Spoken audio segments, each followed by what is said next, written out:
Track and Field, powered by Marathon Sports, coming at you here at UNH for the third Winter Track League meet here for the morning session. We've got the boys 3K up on deck right now.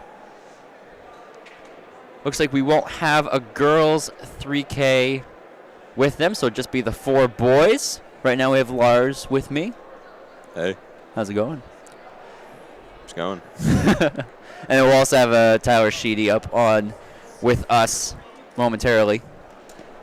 Ready to watch some races. Yeah, we're going to start off with the, and again, the 3K, and here we go. Already going.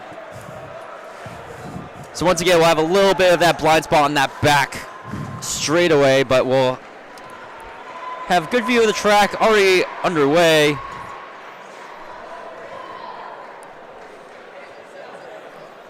So we got 4 guys in this race. It seems there's only...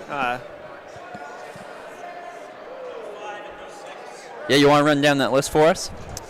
Yep, so we got Grant Skaropin, Logan Duguay. Then we have, hold on, Caleb Satterley and Gavin Arell. And I hear no 5 or 6 in this race. I was just going to say that. Yep. Yep, so just the 4 guys coming through right around 49 right now. Skaropin has quite an advantage in the seed times by over a minute. And he's already trying to extend a little bit to start the race. Yep. So we got clock up on screen now. And yeah, feel free to chat with us in our live chat as you join us. We'll be here. Again, we'll be here all day. Good start for the all 400. Day, as usual. Yep. As usual, all day track. So we've got the 3Ks right now, followed by the 55 hurdle trials. Then a quick break for the finals. Then we'll be going into the 55 dash trials, then finals in there. And then following those, we will have the 1K, 600, 300, 1500, 4x4, and 4x160. No changes in schedule today. What is the weatherman's name? The weatherman's Kevin name? something? Kevin Skarupa. Yeah, okay. It's not quite the same. Just Skaropin. Extra N. Pretty close. In there. All right, looks like Gavin Arell is in second place, but Duguay of Memorial is looking to go around. Yeah, so that pack of 3 sticking up together. We've got Skaropin out, way out in the lead. 17 and a half? Interesting. Or 17 and 18 and 3 quarters? 18.75. He looks pretty smooth up there. Yeah. Skaropin. He's got good form. He's unafraid to take it to the start. And here we go. Satterley is now going around. He's going to take second place. If I remember correctly, Skaropin's more of a 800 guy himself. He's been one of the key factors in that 4x8 for Milford. Well, and that's something you see throughout the Winter Track League is guys will try out different distances that they don't typically run. Because you got a lot of meets, and you don't want to just do the same thing over and over again. I think he's just sitting right at around 5 flat on the nose for his pace. Yep. All right, we've got pack of 3, a little bit spread out now between these 3. And yeah, 30 seconds per lap does put you on 5-minute pace. And my dad just said that I got the weatherman's name correct. So. Oh, nice job. I thought that was it, but I don't know. Take off the end and you got it. I was there. I made the connection. Yeah, we used to watch him in Miss Hackett's 6th grade class. Okay, good to know. I used to watch him on the Weather Channel. That is a good place to watch him. Satterley now has a bit of a gap. Interesting strategy. Looks like Arell might be cramping a little bit. Yeah. All right, we're going to have lapped traffic soon. Yep, he's going to have eyes on him coming into that back straightaway. He's accelerating slightly. No, he's dead on. Yeah, dead on. He went a little bit under that 5-minute pace to start. That was a 60-second even last 2 laps there, so. Yep. It's pretty good. Yep, so he's coming up right on the back of those 2. Satterley leading that chase pack. Yep, Duguay, Arell. Well, I guess Skaropin's more of the chaser here now. Yeah. So he's on like 9:25 pace, give or take. 9:23. 9:22.5. Yeah. If you want to get technical, but adjusing for the fade, then True. I would say about 9:25. Yeah, give or usually, take. you know, in a 3K, you tend to get out pretty hard, and then kind of, it's a long race. I don't really know if he did that, though. I feel like he just kind of slowly got into it. Like, he looks like he's just as strong as when he started. And Scrupin has officially lapped the entire field. It's Coming through pushing his 1,600 way. here. Yep, so he's going Right to be at right around 5 flat. Yep. Yeah. He's right on it. So He's over halfway there. He's well on pace to overachieve on his seed time. Yeah, 9:41 is the seed time. I think there was a better way to word that, but it's okay. To try hard in the seed time. Yeah. All right, 8 laps left. All right. Chase Satterley's back will pretty have strong in about second 9. place. He's got a solid gap on the 3rd and 4th guys. Duguay and Arell.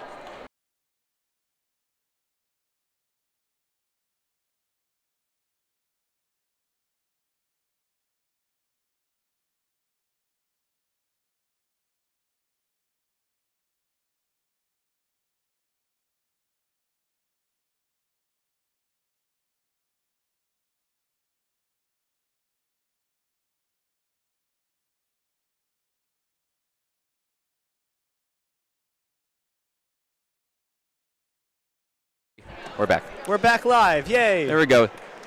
Sorry, folks. We have a little bit of difficulty with some of the connection here. As we So come through, please bear with us. Satterley has 6 to go. And our world record has passed, so we won't be seeing one of those today. That's crazy. Scrupin has, looks like, 4 to go, correct? I think they said 3. 3. Yeah. Maybe 3. Yeah. He's picked up the pace here. I think the last time before our stream cut out, he was at 8 to go. No, it's 4 to go. Is it? I'm pretty sure. Was it when the stream cut out? Wait, I guess he would have had to cut off quite a lot. If it Yeah. was, I don't know. We'll see how fast he's running, and we'll just 5. Oh. Yeah, Satterley has 5, so it's going to be 3 Satterley here. has 5. 3. 3. Okay. 480 meters. So if he does 90s, he's got a 9:30. I mean 30s. Sorry. If he can Yeah, close that's in great. 5 flat 5 pace. flat paces. Yep. So he has fallen off a little bit in these last few laps, but As anticipated. yep, that's what happens to everyone. So I mean, he looks good though. coming up on Satterley again. This could help Satterley kind of have someone to shake up the race a little bit as you're heading towards those final laps. Yep. 2 to go for Scrupin. Right around 8:38. Yep. So that was a pretty slow lap. Yeah, I there. definitely think the pace is starting to get to him. Davio has joined He- us in chat. It's Oh, interesting nice. because he looks very chill. What did Davio say? All right, coming up to the bell. No world record. Grant Scrupin. Disappointing. Here we go. Here he goes. 909. 909. So he needs a So, 32. Yeah, if he runs Yep. at 32, he gets under his seed time. You always can try to find something in that last lap. He was really ahead. I think it just that last little section here is tough. Satterley's coming around. These As few well. extra laps due to the 160 meters. Here we go, onto the stretch. Grant Scrupin. Gonna run This could be under right his seed around time. 9:39. So his official time, 9:39.72 for Scrupin. I think Satterley is going to be coming around for his bell lap here. No, 2 to go. 2 to go. He's got 2 to Scrupin go. lapped him twice. So Yeah, it gets a little tricky to keep up with. but he's got a good shot at getting under his seed time. It was 11 flat, so if he can run around like 5:10 pace maybe. 31s. 31. Here comes this is going to be a good battle to the line. We got Arell now going around Duguay. 2 to go for them. Let's see here. All right, here comes the bell lap for Satterley.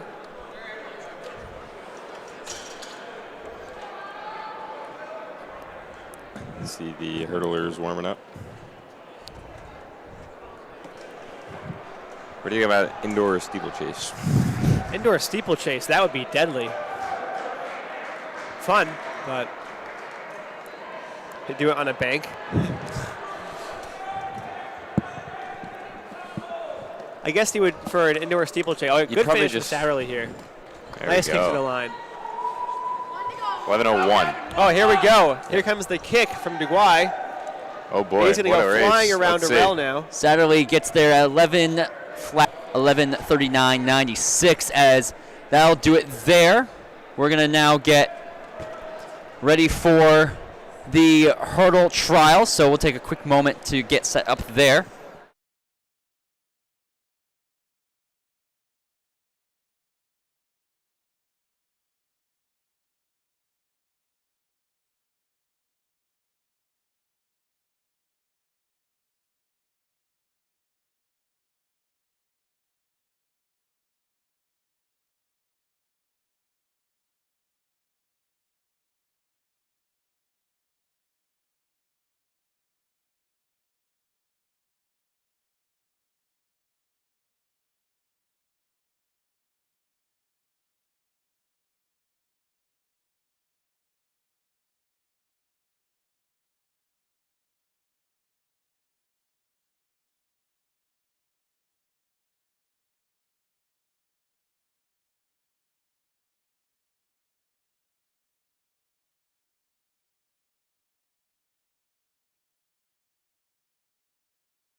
Also want to let everybody know that we have field event results live currently. We should have all field events live right now. Long jump. Yep, so only two will be 75% eliminated, to be exact. Or 6/8 or 3/4. Or 12/16. Or so our finals 30 seconds. Our finals heat is going to have Millie of Pelham, Grote of Winnacunnet, Ouellette of Campbell, Waters of Epping, Jackson of Memorial, and Brown of Pembroke. Time to beat was 10.98 to make it into the final.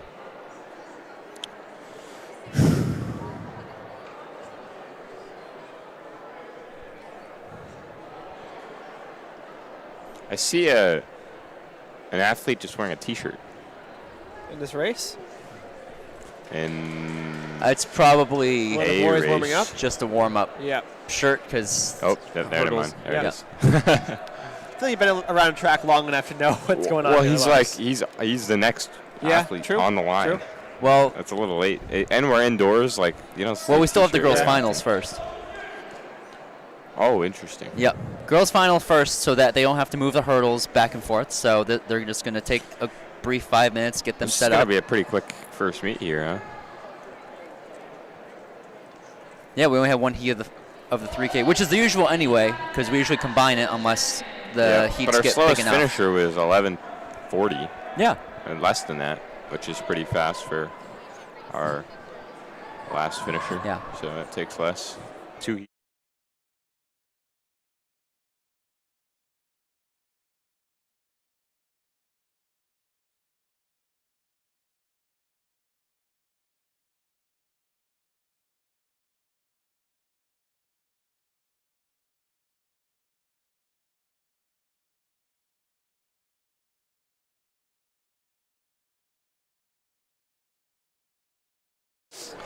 All right, so that was the girls' final that we just had. So that Yes, we got the boys up now. We got Betancourt of Pelham, Bidel Obondo of Somersworth, Jameson of Winnicott, Fournier of Memorial, and Quagliani of Memorial. Look for Ryan Jameson to be the star of the heat. Yep, saw Jameson compete last week.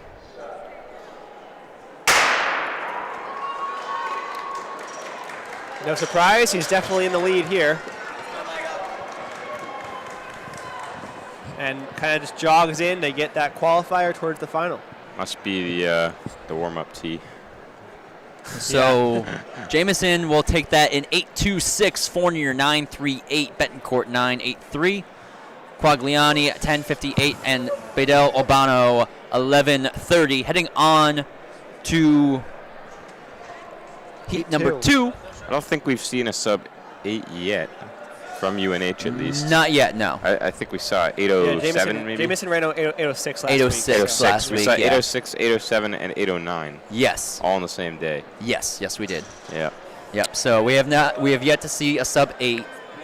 We should probably see one maybe at Plymouth State. Maybe. So Plymouth State will be January 3rd. So tune in for that. So tune in for that.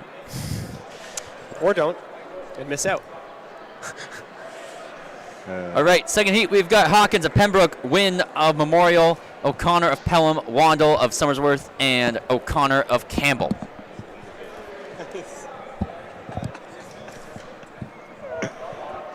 All right, starting command given to this final heat.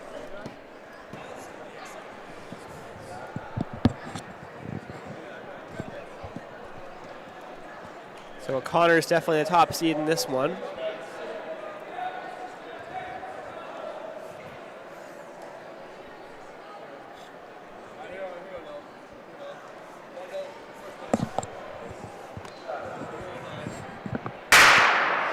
Second heat is away. It is Brady O'Connor in front. Hurdles going down as Orlando Wandle right there as well. so O'Connor's going to take that 8.55. In Vaporflies. Was he in Vaporflies? He was. O'Connor All right. was? Yep. Wow. All right. Interesting. Wandle 9.33. So I do know he's Hawkins 9.63. Wynn 9.75. O'Connor 10.68. I do know that O'Connor is a multi-sport athlete, also doing basketball. Fun fact for the viewers. All right, we are going to take a quick moment to get ready for the finals. Again, top 6 will go into the final.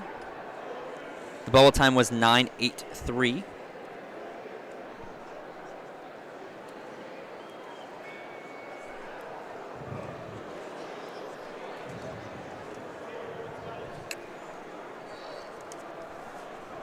Wait for those times to be set.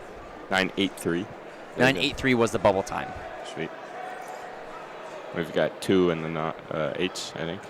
Yep. So officially now our qualifiers are Jameson of Winnicott, O'Connor of Pelham, Wandle of Somersworth, Fournier of Memorial, Hawkins of Pembroke, and Wynn of Memorial.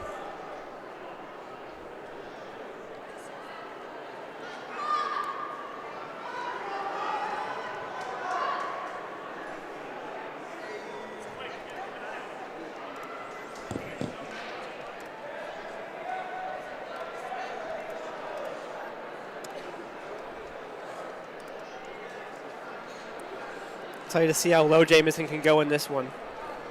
He did let up at the end there in the last one, so Definitely. see if we can get a new facility year high school record. Season best for UNH, yeah. I think the way I said it was better.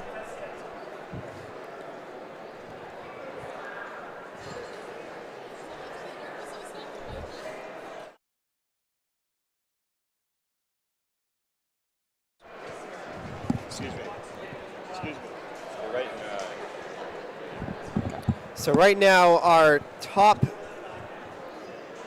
seed in the state is Joey Marcotte with a 7.96. John Child 7.97.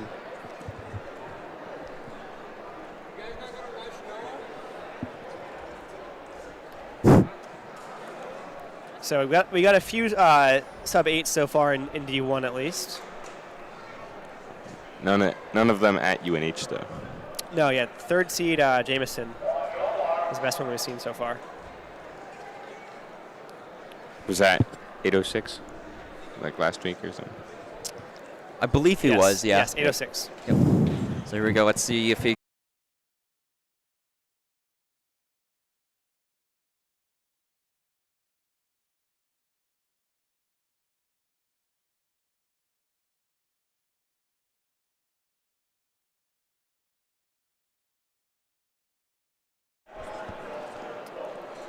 Again, apologies for any of the buffering or delays. Yeah. It's we're gonna continue to work through it. So we just had our final. Jameson won it 8:20 was his final time. As we're now move on to the girls dash. So this first heat we have Hebron of Interlakes, Corbell of Winnacunnet, Sawyer of Guilford, Silva of Pelham, and Carrier of Mascoma Valley. I think this is the first time we've seen Guilford here. This is the first time we've seen Miss so. Macy Sawyer Yep. this season. Very, very good runner. So we'll probably look to see her in the 55 as well as the 300 later today. Crazy. She's only a junior. I feel like she's been around forever. I would have sworn she was a senior this year, but Yeah, she's been around for 3 years. again, I'm not a good judgment of who is in what year, Yeah. Neither am I. as we all know.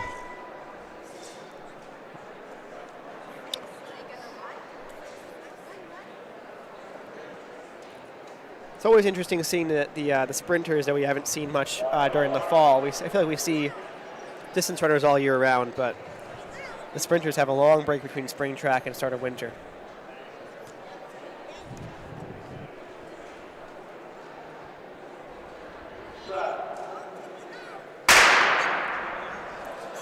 Here we go, Sawyer already taking off. No surprises here. Yeesh. Yeah, she takes that right around 8.5. So official time here for Sawyer, 7.69. Woo! I was like 8.5. I can't do it. Yeah, well, that's her steam time is 7.52, so. well, the clock looked like it was at 8.5 when she crossed, so. Corbell 8.49, Silva 8.51, Hebron 9.16, Carrier 9.29. As we move right along to our next seat, we've got Lemire of Campbell, Berger of Pelham, Seneska of Central, Aguilar of Guilford, and Meany of John Stark. So Seneska and Sawyer are the only two who have a seed time under 8 seconds. Bubble time right now is 8.51. That's definitely going to change. Wow. Not a ton of heats, 8 heats. Yep. It's less Last than one normal. we've seen, yep. Yep. We've seen up to, what, 15? I think we've seen 300 you see a 13 lot, before. yeah.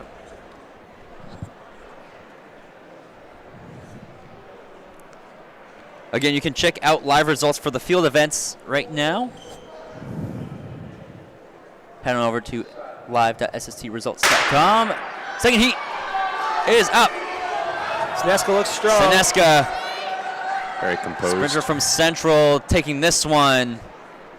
Not going to even reference the clock here. It's going to be a 7.92.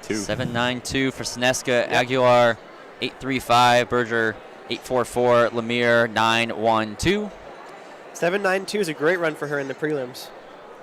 Meany, 9.32. Moving on to heat number 3.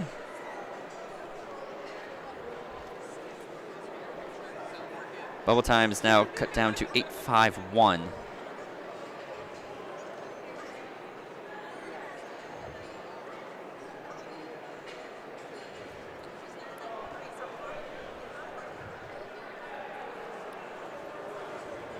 So this next heat, we've got Smith of Pelham, Southworth of Guilford, Bachhuber of Central, Jones of Milford, McGuire of Pembroke, and Bashaw of Mascoma Valley.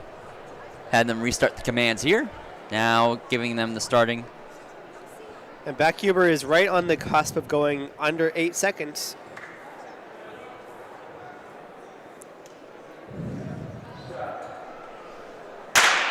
Third heat underway.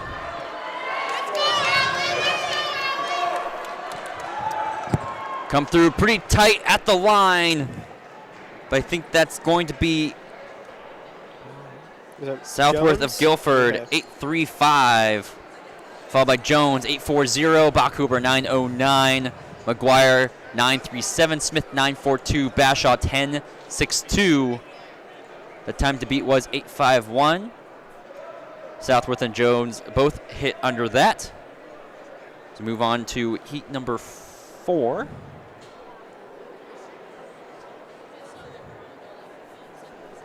Heat number 4, we got Morales of West, Lesage of Milford, Kelly of Pembroke, Kenny of Pelham, Mariah Magara of Memorial, and Hackett of Epping.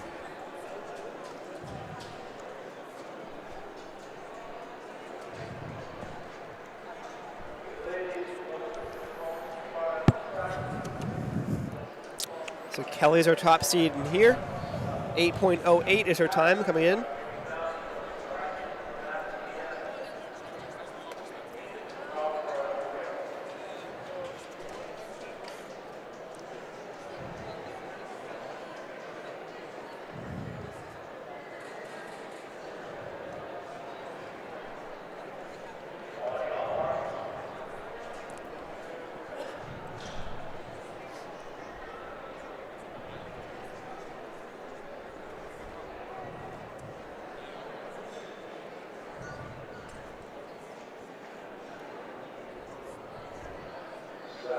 So heat number 4. Underway. Clean start around. And Kelly's moving, didn't get the best start, but she's able to pull away throughout the rest of the race and get across the line first. So Kelly takes it in 8.19. Lesage 8.58. Kenny 8.72. Mariah Magara 8.92. Hackett 9.31. Morales 9.49.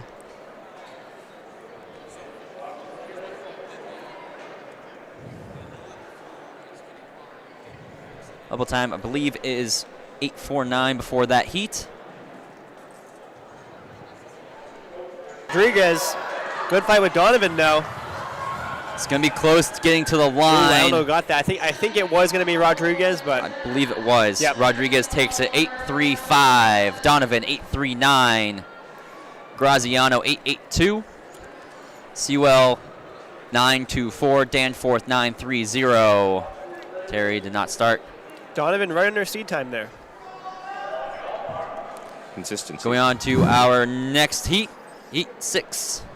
We've got Benyaya of Pembroke, Chaudhry of Campbell, Galvin of Central, Waters of Epping, Alonren Waju of Memorial, and Fitz of Mascoma Valley. Thank you. All right. We're off here pretty tight coming through. It's going to be a close one at the line. Believe that was Galvin of Central that edged out Yep. Waters to her left. That was Galvin at 8.19, Waters 8.25. Chaudhry 8.53, Alonren Waju 8.54, Benyaya 9.90, and Fitz 10.20. Bubble time was 8.44, now 8.35. Excuse Galvin me. with a great run there. Yeah, so And we're gonna Waters move as on. well.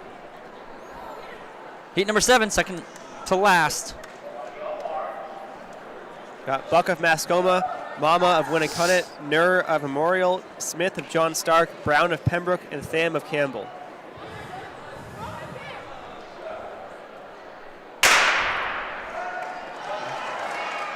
Pretty good start from John Stark. Yeah, Mike Smith. Smith. Think gonna hang on, yep. Yep, she's going to hang on to that from the get-go. Great start from her. Securing that lead and She's win gonna in miss the 8.36.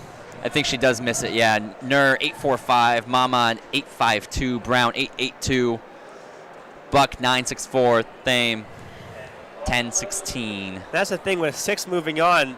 you can't just win your heat and automatically get in because there's 8 heats. So you got to make sure you're getting the time, too.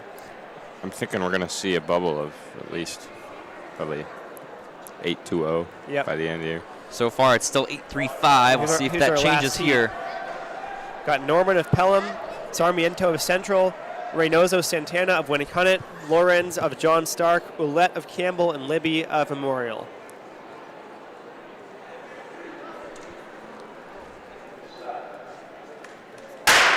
Here we go, final heat. Like Lorenz. We'll move on to the boys. Yep. All right. Here we go. She's going to take this one. Only 8 heats. Forgot. Lawrence takes that 8-3-0. So Rest followed from there. Reynoso Santana 8-5-4. Sarmiento 8-6-1. Ouellette 8-6-3. Norman 8-9-8-7. Libby 10-3-3. That's going to close out the girls 55 dash. Moving on to the boys dash. In heat 1, we've got Jeffrey of Trinity, Wandel of Somersworth, Flan of Central, Ryan of Pembroke, and Lenian of Memorial. Let's go with Caesar time. Yep, Flan returning state champion here. Second New England's. Yep. So he comes in with a seat time of 6.72. He is a senior this year. that is a moving 6.72. Yeah. Yep. We've seen some pretty fast times already this year. Wouldn't be surprised to see another one today. Maybe another 2 from Flan. Flan pulls away. Jogs in the last 20 meters. He knows he's my. getting to the finals easily no matter jogs what. that last 20. 7:01, nice. Nice. And then Ryan 7.52. Wandel 7.77. Lucky sevens. Jeffrey 7.93. Lenian 8.56 bowl time is Lenian's time. You do want to be careful because there's 6 guys who have run 7:01 or faster. Can you imagine? That would be pretty bad if you didn't make the finals. Yep. Right, because it doesn't matter if you win. You need that bowl. You need to hit that time. Got Heat 2, Ratanoff of West, Vasurka of Memorial, Janados of Winnicott, Heffler of Somersworth, Siwa of Trinity, Badros of Pelham. Heffler. I don't know if he's related to Scotty. Nope. We're going to restart that one here. Or Greg. Yeah. Or Greg. So Janados our top seed in this one. 6.81 is his seed time. That's a pretty well-known name around here. Yeah, Winnicott has some great guys in these, well, mostly mid-distance events, kind of short mid-distance, but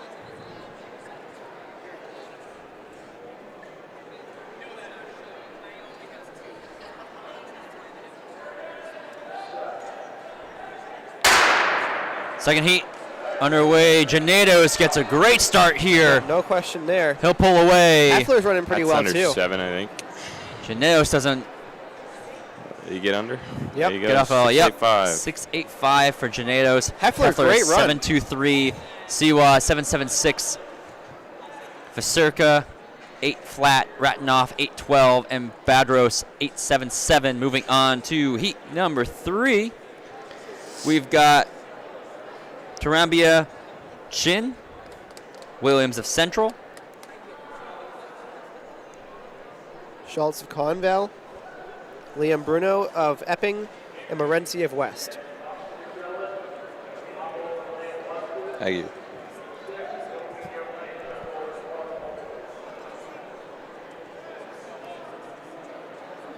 So Schultz, another guy seated under 7 seconds.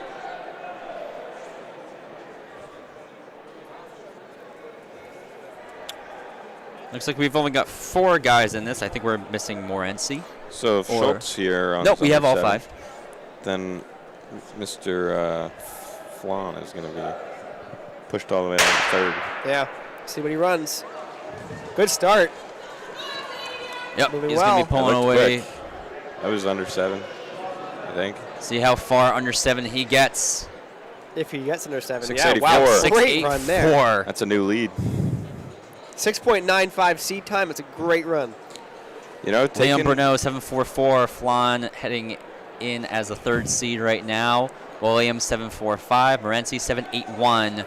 Chin 8.65. Moving on to heat number 4, we've got Noise of Trinity, Zhang of Pelham, Ternulo of Campbell, Patton of Central, DeBalt of St. Thomas, and Hawkins of Pembroke. Taking 11 hundredths off your time when you're Very already impressive, when you're already set under 7 already. I'd be thrilled to do that in a 5K. Yeah, I mean that's a big improvement.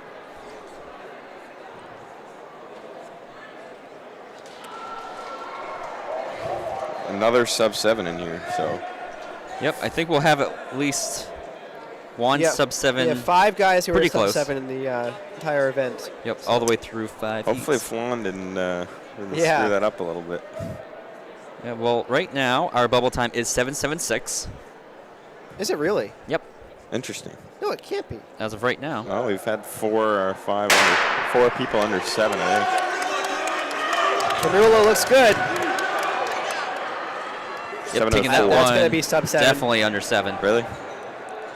6.93. Uh-oh. So Flan is in 4th. 4th position. Yep. Patton 7.5. Zhang 7.51. Hawkins 7.7. Tybalt 7.75. And Noise did not start. Moving on to heat number 5. Nice. We've got True of Central, Sheedy of West, Joyce of Mascoma Valley, Draper of Pelham, and Frontiero of Inner Lakes.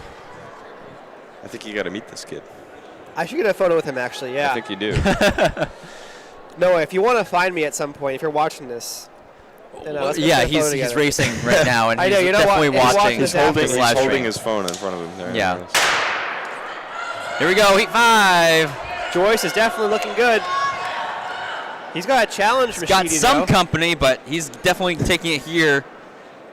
Official time here is going to be Ooh, I think 7-1-3. Caesar's safe now. Caesar's definitely safe going in to the finals. The bubble time going in was 7.32.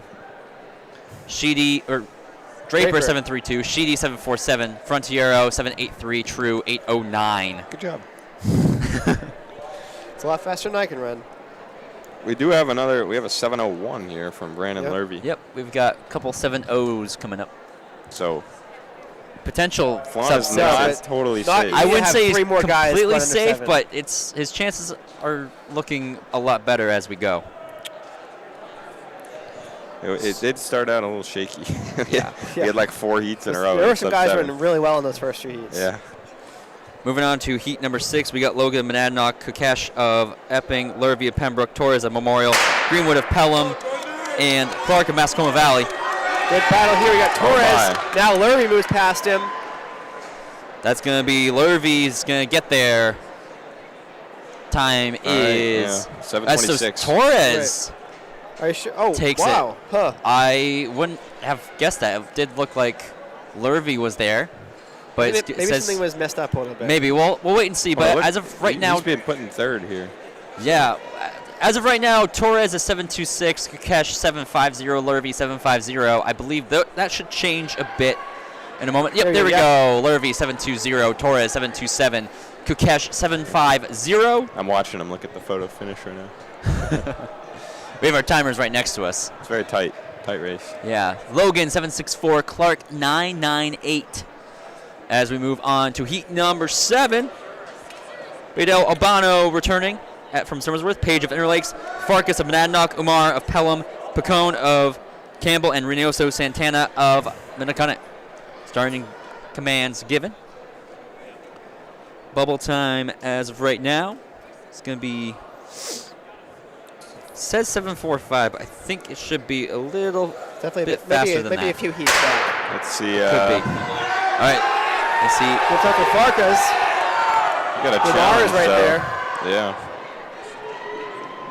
It's right there. Farkas takes this one in 7.27. Umar 7.36. Page 7.7. Picone 7.81. Badel Obano 8.46. Reynoso Santana 8-8-4. I'm just going to go ahead and declare Flan as safe at this point. I would He say should so. be, yep. He played it perfect, I guess. Right, yeah. Took the risk. Well rested. He did take the risk, that's for sure. If it was the leader of each heat, then that would have been fine.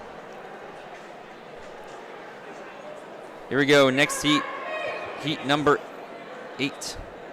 We've got Paluku of Central, Lacroix of St. John Stark, Nobuis of Pelham, Roy of Winnicunnet, Heichlinger of Pembroke, and Momblo of Milford.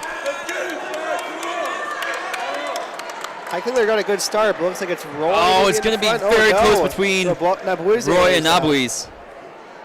It's going to be a photo finish here. Nobuis gets it last second, 7-3-3.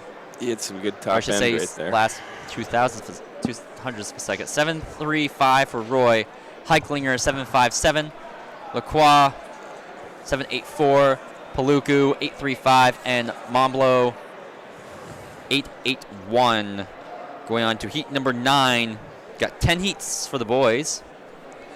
Heat number 9, we got Burris of Pembroke, Cologlia of Memorial, Baldwin of Central, Forna of Pelham, Courtney of Milford, and Excel of Monadnock.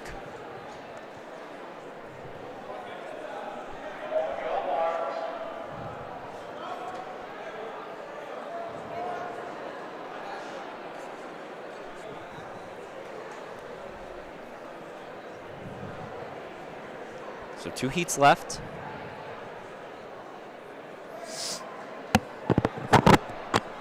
Sorry about that. Heat 9 underway, pretty even from the start. Wait, Baldwin is in front now. Forna's right Has there. some company, but That was close. I think Baldwin should be taking that one. 7-2-7, Forna 7-3-5. Courtney 7-4-9. Cologlia 7-5-7. Burris 8-4-4. Excel 8-8-1. Final heat for the boys' trials.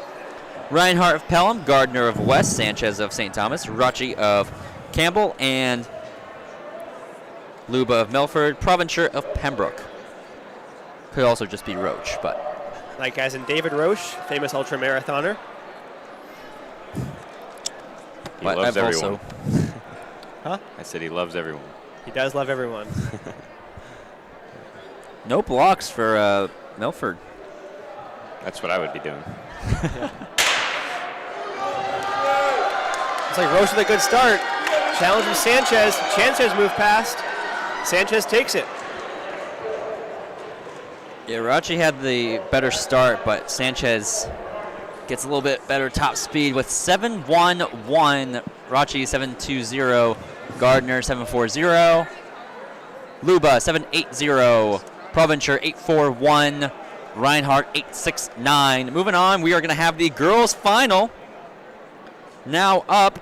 So the girls' final heat is going to be consisting of Sawyer with the number 1 seed, 7-6-9. Seneska 7-9-2. Galvin of Central 8-1-9. Kelly Pembroke 8-1-9. Waters of Epping 8-2-5. And Lawrence of John Stark 8-3-0. I also want to take a quick look over at our field events here. See what we've got going on. So right now, actually as of right now, only girls shot put is live. And right now in the lead is Condi from Mascoma Valley with a throw of 34 feet, 7 1/4 inch. Followed by Central's Wani with 33 feet, 2 3/4 inches.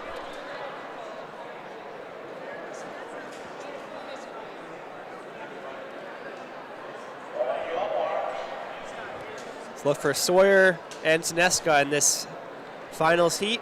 Yep. Sawyer in lane 3, Seneska in lane 4.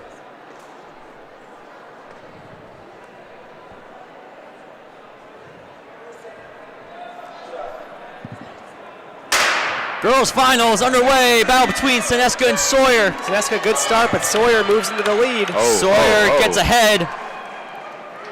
I think she got it. Got But Seneska by is about real, half a stride. Seneska was right there. real tight. Yep. Sawyer takes that in 7-6-7. Seneska 7-7-8. Kelly 814.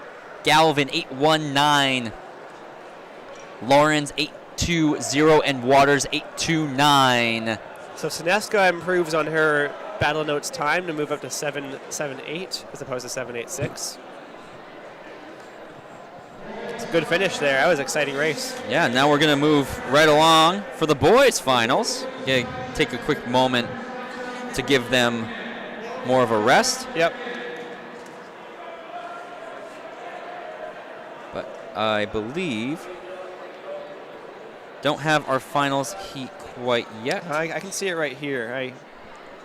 Yep, there it is. So we have Sanchez of St. Thomas, Ternulo of Campbell, Schultz of Conval, Janetos of Winnicott, Flan of Central, and Mascoma Valley. Joyce from Mascoma Valley. Mascoma Valley as a whole is in lane 6. Yes, the entire team What's is his in PR? lane 6. Yeah. I don't think they'd all fit. Maybe if Definitely we went in not. a straight line. Yeah, Congo but line. then we'd have a bit of a head start here, wouldn't we? Not have to put a hole in the wall. Well, there's that garage door, so you can just open that up. Oh, yeah. Yeah. Why didn't we think of that? They are in lane 6. That works out.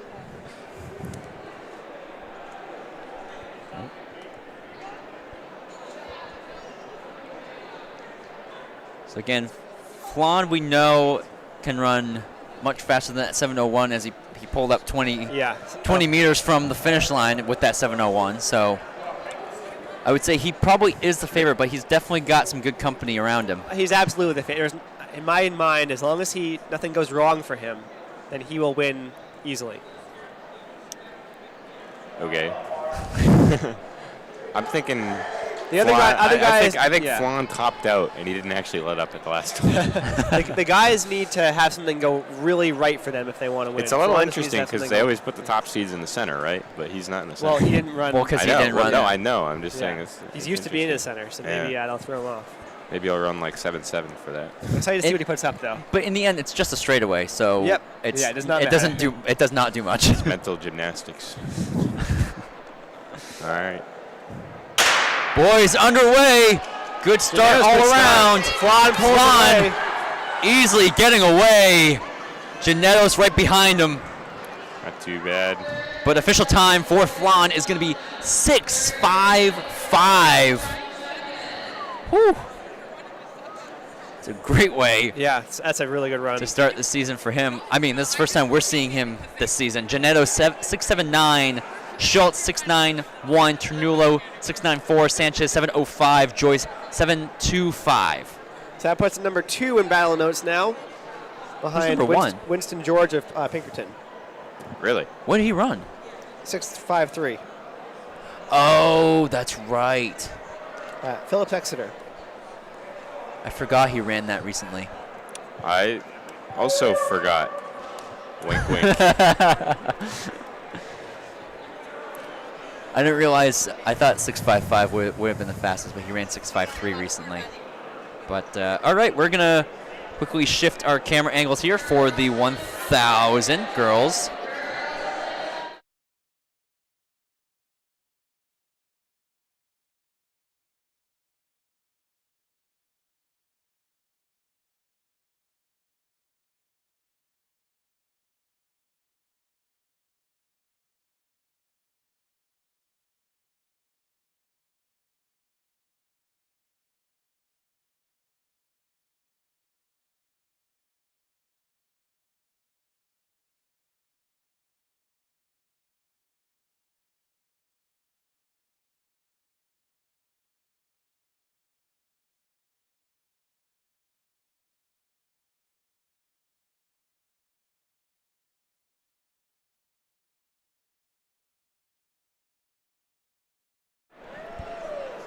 So we're getting set up for the girls 1K here. Heat 1, we've got Montero of St. Thomas, Schaffnit of Guilford, Courier of Mascoma Valley, Bates of Conval, Liska of Pembroke, Mackey of Conval, Krawczyk of Pembroke, Gurard of... Name is cut off on my screen for the moment.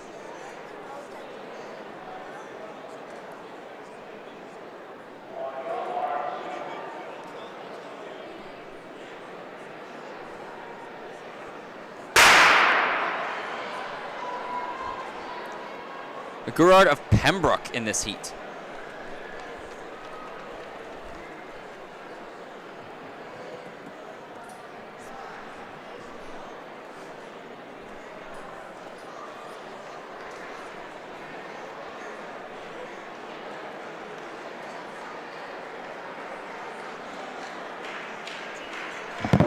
So girls 1,000 underway. Looks like we got 2 Pembroke girls up at the front.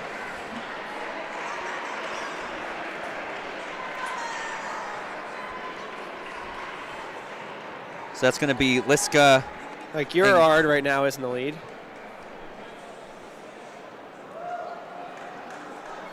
We got a giant pack here, making up 4th through 8th.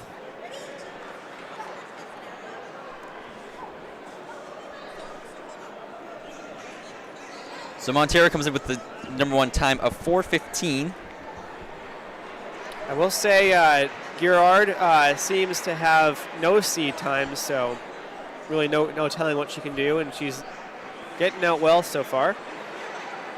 Yep, freshman year, so this is probably one of her first races in the 1K. Yep, 4 to go. Liska's riding her teammate. Got a good gap right now back to Schaffnit of Guilford. And a lot of these seed times end in .00. Mostly that means that there's no exact time they've run so far, and it's more of an estimate for what the coach thinks they're able to put out.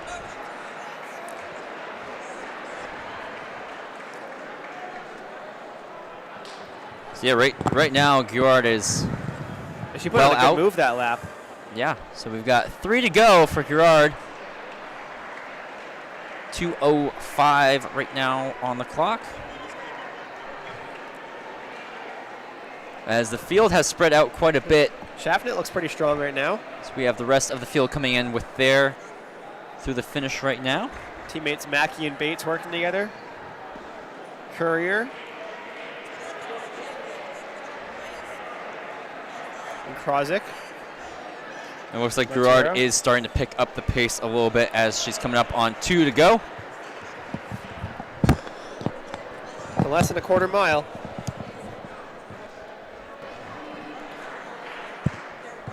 Could you hear that? Here's Liska still in second place. But Schaffnit is trying to eye her down. So all these girls have 2 laps to go.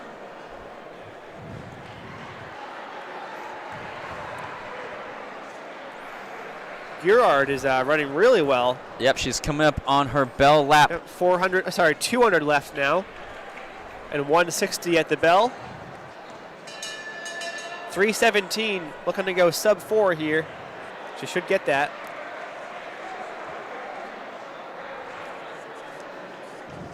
Always fun chasing a minute barrier. And good, her she's seat time extending. was Wow, 4:15, so she's going to get well under that. Liska right now coming through for her bell lap. We'll see how competitive she would have been in Heat 2. This looks pretty good. On the stretch. To Delana Gerard. 351. That is Unofficially significantly faster than her should be seat time. Which is nothing. 3:51.70 for was it? Gerard as Oh. the rest of the field. I just saw the fastest was 4:15. I didn't even see that. Yeah, her seat time was 4:15, so she No, gets no, well no. under that No seat for her time. first race. All right, here we go. On to the stretch now. So that's going to be Liska holding on for second. 4:18. Nice kick from Schaffnit. Finish time for Liska, 4:18.73. Bates, then Mackey, both from Conval. Little So teammate it says work right Schaffnit there. 4:23.32, Bates 4:26.07, Mackey 4:27.69, Krozik comes across and Courier. Krachik 4:36.46, Courier 4:37.93. I believe that might be. No, we should have one Montiero more. is coming around. Yep.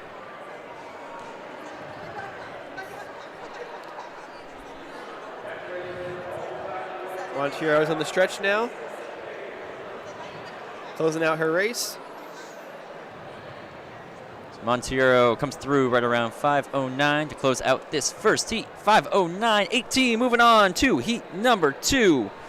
We've got Flanagan of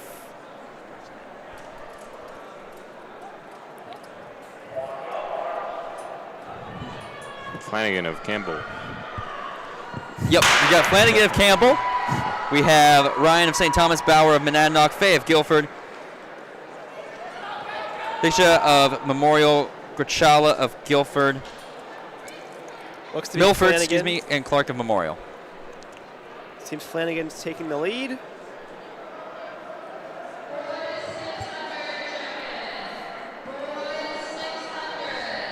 Pretty good group there. Yep. There's the move to the front.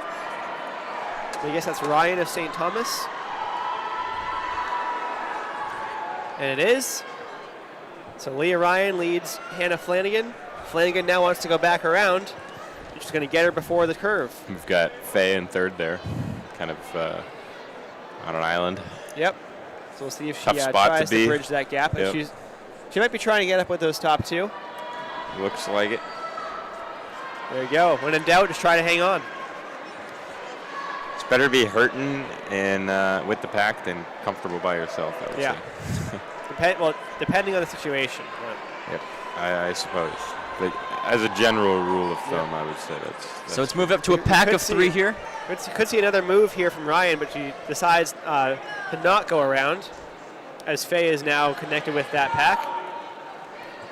I like Faye's spot right there. It's kind of right in the back of them. Now Ryan back on the shoulder. She's fading a little bit. She needs to take a few quick steps there. So in the last 320, or 160, Ryan's tried to go around, but Flanagan's kind of held on to that inside line. See if we have Ryan trying to go around again. Nope. If I was Ryan, I might just kind of hang in lane 1 and stay tucked in. I would agree. And I'd make sure to make my my move on a straight, try and close off before the corner. But that being said, we'll sometimes see what happens. she might not be happy with Flanagan's pace and kind of wants her to keep picking it up a little bit. So kind of having that pressure on the shoulder and get the leader to kind of keep it increasing the speed there. So we're coming up towards the back half of this race. 2 to go. Yep. 2:30. Faye's kind of back on the island in third. We got Bauer, as well as Grochala. And Bigsha and Clark from Memorial in 6th and 7th. I think our leader from the last heat is going to place pretty well in this one. Yeah. All right, is Ryan going to try to go around again? I don't know. Can Flanagan hold her off? Here comes the bell. Flanagan holds the inside. Predicting a move on the back straight here. It's been a good battle. Faye is a few seconds back. The but one spot still we looks don't pretty have a strong. camera. Here's the move. Trying to see through the crowd. Oh. Great kick here. Leah Ryan goes into the front. Does Flanagan have anything left to fight? Not, It's gonna be not as Ryan. much as Ryan does, that's for sure. Yeah, great finish here. I think, I'm going to be honest here, I think Ryan had quite a lot of a much faster time within her. But Yeah. Maybe a bit too much juice left. Yeah. Ryan wins that one, 3:36.93. Flanagan, 3:41.64. Faye, 3:49.51. Bauer and Grochala. Bauer comes in at 3:55.18. Grochala, 3:55.96.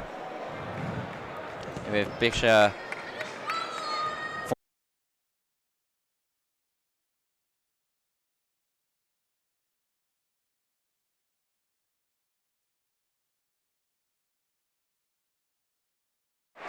And everyone is still in this race. Looks like Coates made a big move, and We've got 2 Sixon up at the went right front. there. Yep. Followed by the next 5. Hard move from Coates. Hard move, actually, yeah. Oh, and Sixon now is going to the front. Oh, O'Shea is having some difficulty there. O'Shea's falling in the back. Might be a drop. Hopefully not an injury. Sixon, big move. We'll see if Coates can try to come back on her. As we approach the bell, we got 2:43 on the clock. Sixon has the lead, but Coates is eyeing her down. Was the move made too early or made at the exact right time? It looks good to me. Let's Martin's see. now going to be in third. She is starting to gain. I did see O'Shea is no longer in the race. Hopefully she's all right. Sixon, big finish, went with 3:20 to go. This is a quick time right here. Yeah, let's see what it puts on the clock. 3:25, 4:01 was her seed time. She's going to beat that. Under 3:20, I think barely. Wow. Riley Coates, second place. Good run from her. Yeah, Sixon takes that in 3:19.83. Coates 3:23.68.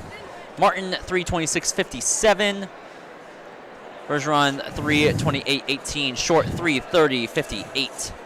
Bordenero 3:30.90. And that will be it for heat number 3 for the girls 1K as we move right along to the boys 1K. We've got 3 heats of that also. Got Karki of Memorial, McNamara of Winnacunnet, Belcourt of Conval, Ahmed of West, Murray of Central, Suede of Pembroke, Wadamina of Somersworth, Belcourt of Conval, Greco of St. Thomas, and Larson of Somersworth. Packed heat. Yeah, heat of 10. I think, yeah, this is our largest heat of the 3. It's always a start of chaos in this home stretch for the 1K. And that's going to be a big start here from Murray. It's like Murray and Karki. So a lot of .00s in this heat means probably a lot of these guys have not run the 1K before. I think that was pretty much raced to perfection by Sixon on that. That was awesome, yeah. She knew when to go every single time. And it went well. Yeah. No complaints. Knew when to sit back and knew when to make her move. So big start for Joel Murray. Yeah, 3:33.66 is his seed time. And he looks smooth. He doesn't look like he's straining or anything, so this could be good.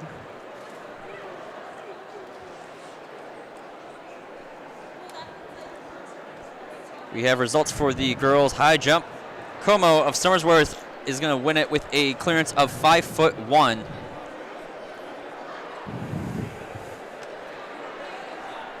So on to the stretch with 4 laps to go. It's Joel Murray. We got Karki of Memorial, and then Ahmed of West trailing him. They got their eyes on him, but still a good gap. And a solid pack is up next, 4th through 8th or so.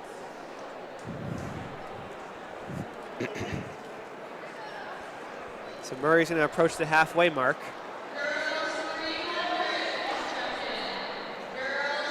It's right around 130.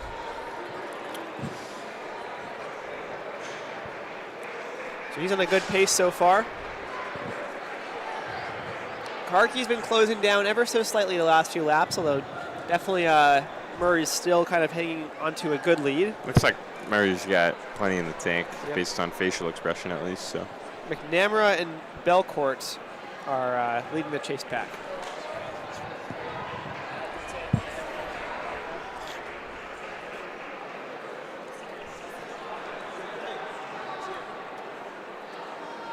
All right, about 400 to go. A bit less actually for Murray. Karki is definitely closer now, and he's got a gap on Ahmed. It's gonna be a good finish. Has Karki timed it right?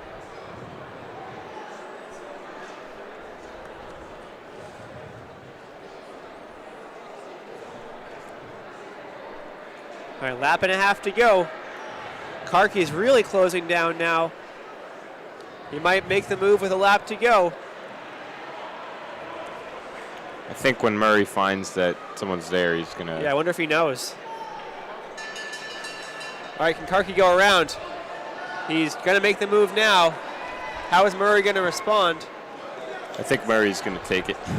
McNamara with a good move on that lap to get towards third place. Murray's trying to fight back. Karki has the lead, but Murray's got a kick. Trying to swing around now onto the home stretch. Here they come. It's going to be Murray in front. He's got a great kick, led the entire way, got past at the bell, and he's going to hold on to win.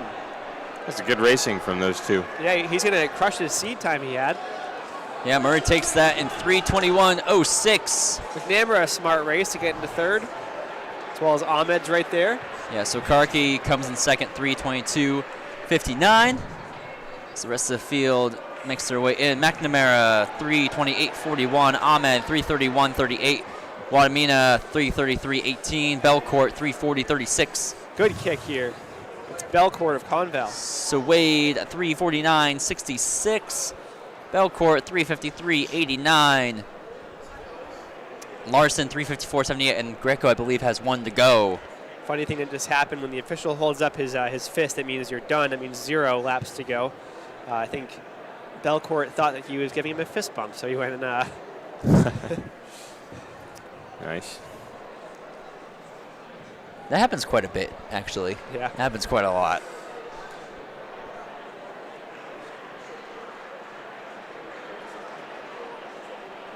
Greco's coming around the bend for his final lap.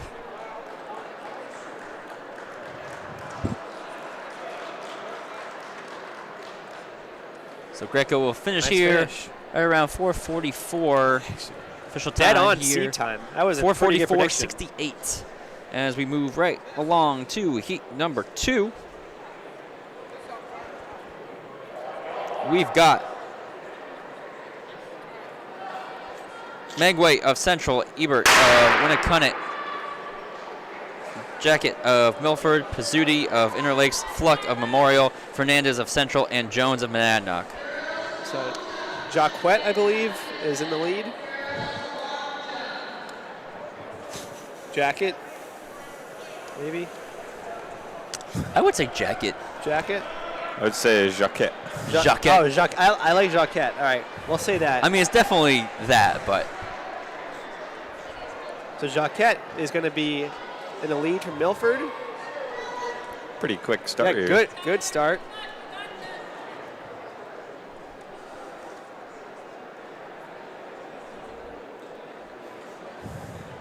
Yeah, 1,000 is just short enough where you kind of need to be on, maybe not full gas, but definitely on the gas the entire way through.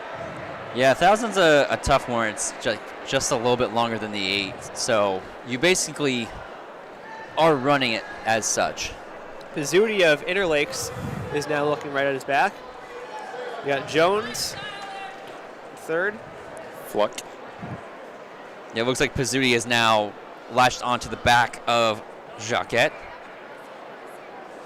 I always sprinted the 1,000 when I ran it.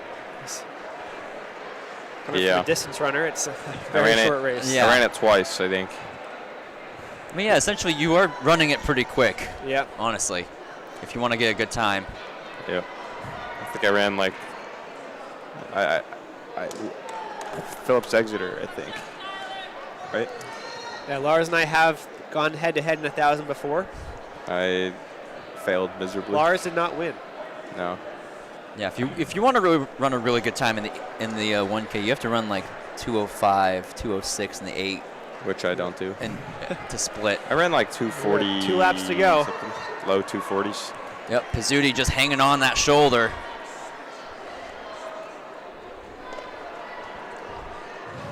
So he's going to go for that sit and kick method on Jacquet.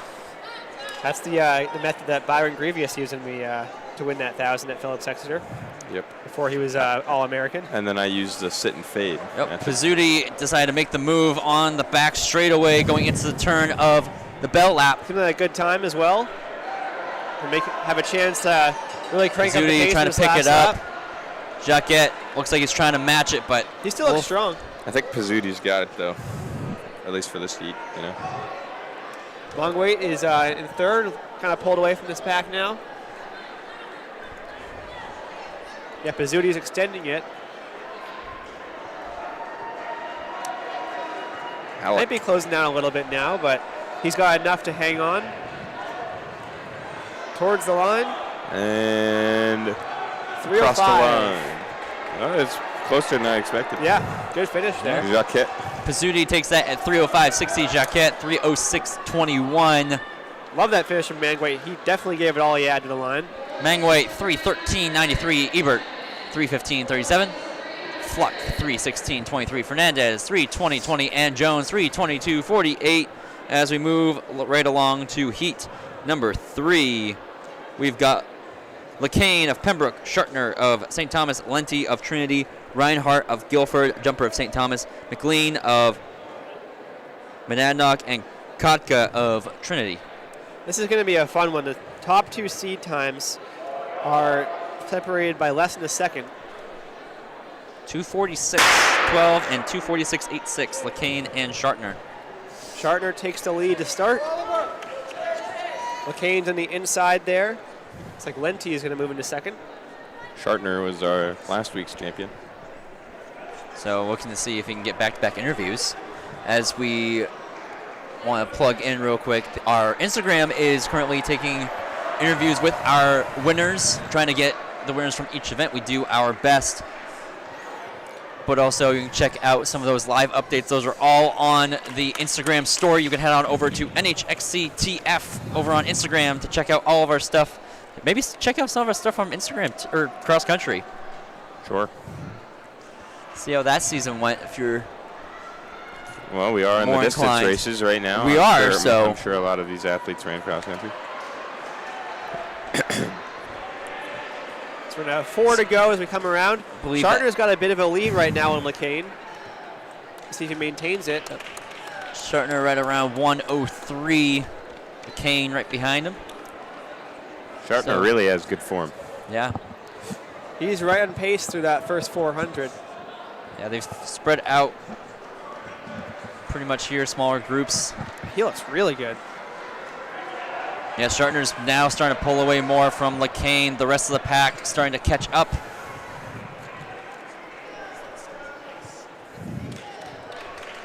Three to go for Shartner and the rest of the field as they move in. Kane definitely seems like he's easing up. And the pack's kind of coming back to LeCain a little bit.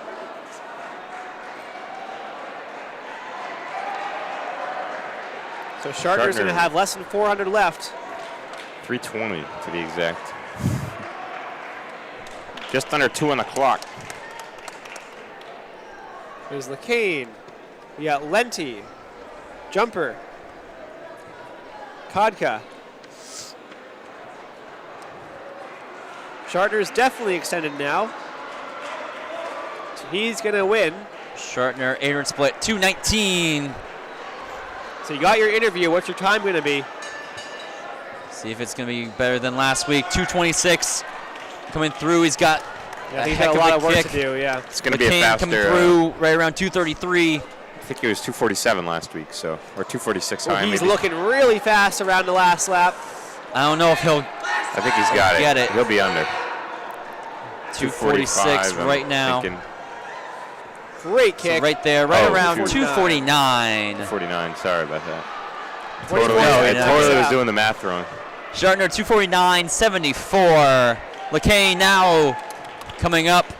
3:01. Nice job for Lenti on that kick. So 3:01.47 from LeCain. Lenti 3:03.16. Kotka 3:04.70. Jumper 3:04.77. Reinhardt 3:06.62. McLean just coming in right around 3:13.89 to finish out the 1K.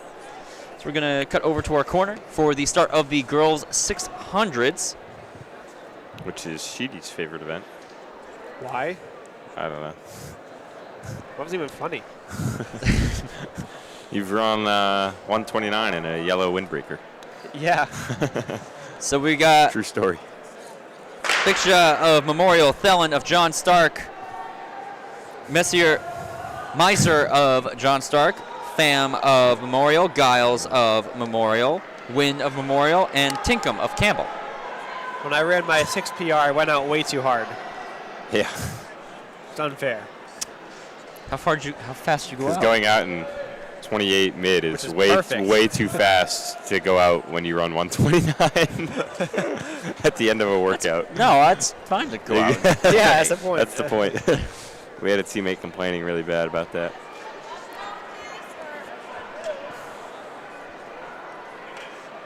I don't think there's a better pace to go out at. No, I don't think Genuinely. so. Yeah, it's like, that is spot on. All right, so to start out, we got Thelen in the lead, but now Big Shot is moving into the front. And just like that, we're over halfway through the race. Yep, they're going to be coming up on their bell lap here. 3 3/4 laps. Well, I've heard a yell. That was a nice shot put through.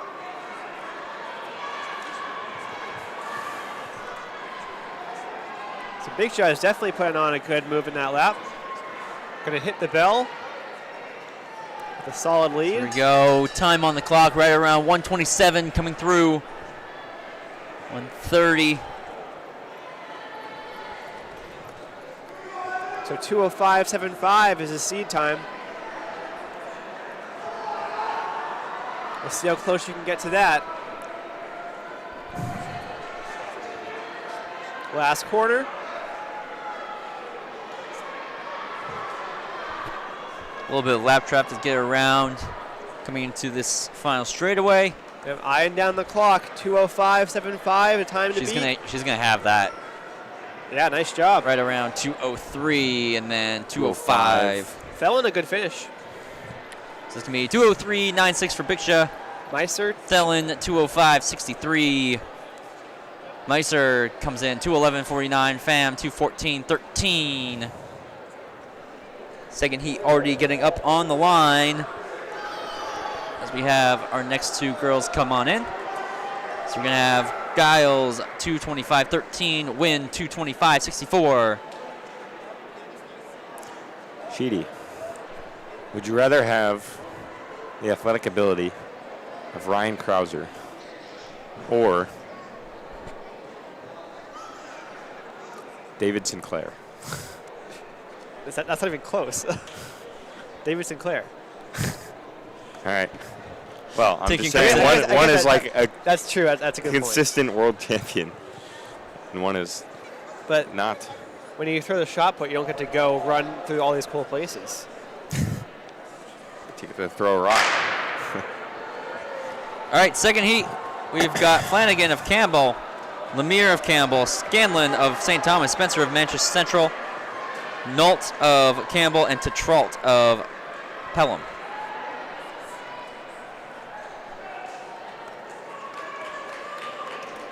Good start for Flanagan.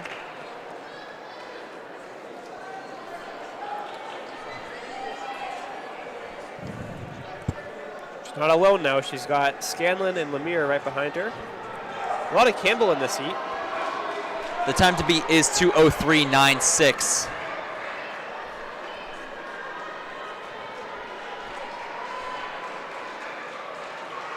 And we have a It's all bunching giant up. pack Wow, look all at up this. front. Awesome. Ooh, big Going move 3 there. wide. Scanlon had to fight her way Wow. through, but she ended up well for her. It was 3 wide going into that straightaway, and she pulls ahead. Now it strings back out a little bit. That was great recognition on her part. She kind of noticed the pack closing in on her. She knew she was going to get boxed in horribly. And she fought her way out. Looked coming clean around. to me. Yep, the rest of the pack now gets back on her, still strung out. Coming up on 1 to go. Might see a move here from Lemire. Bell lap. 127 on the clock. Scanlon seems to be increasing the pace now. Yep, Lemire's going to be using this back half of the turn to make a move. Perfect Yep. place. Oh, but yep, and she's going to make it successful. Or no, Scanlon actually held on. Response from Scanlon gets away from Lemire. They pull away from the pack.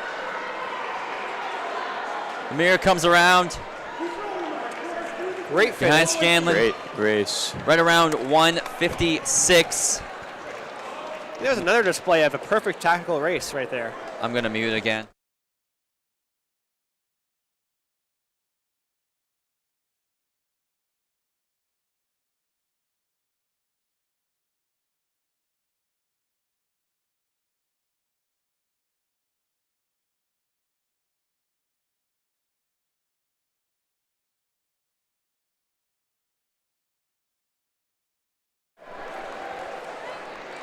All right, nice move by Price back into the lead, but no, never mind. Hernandez holds him off.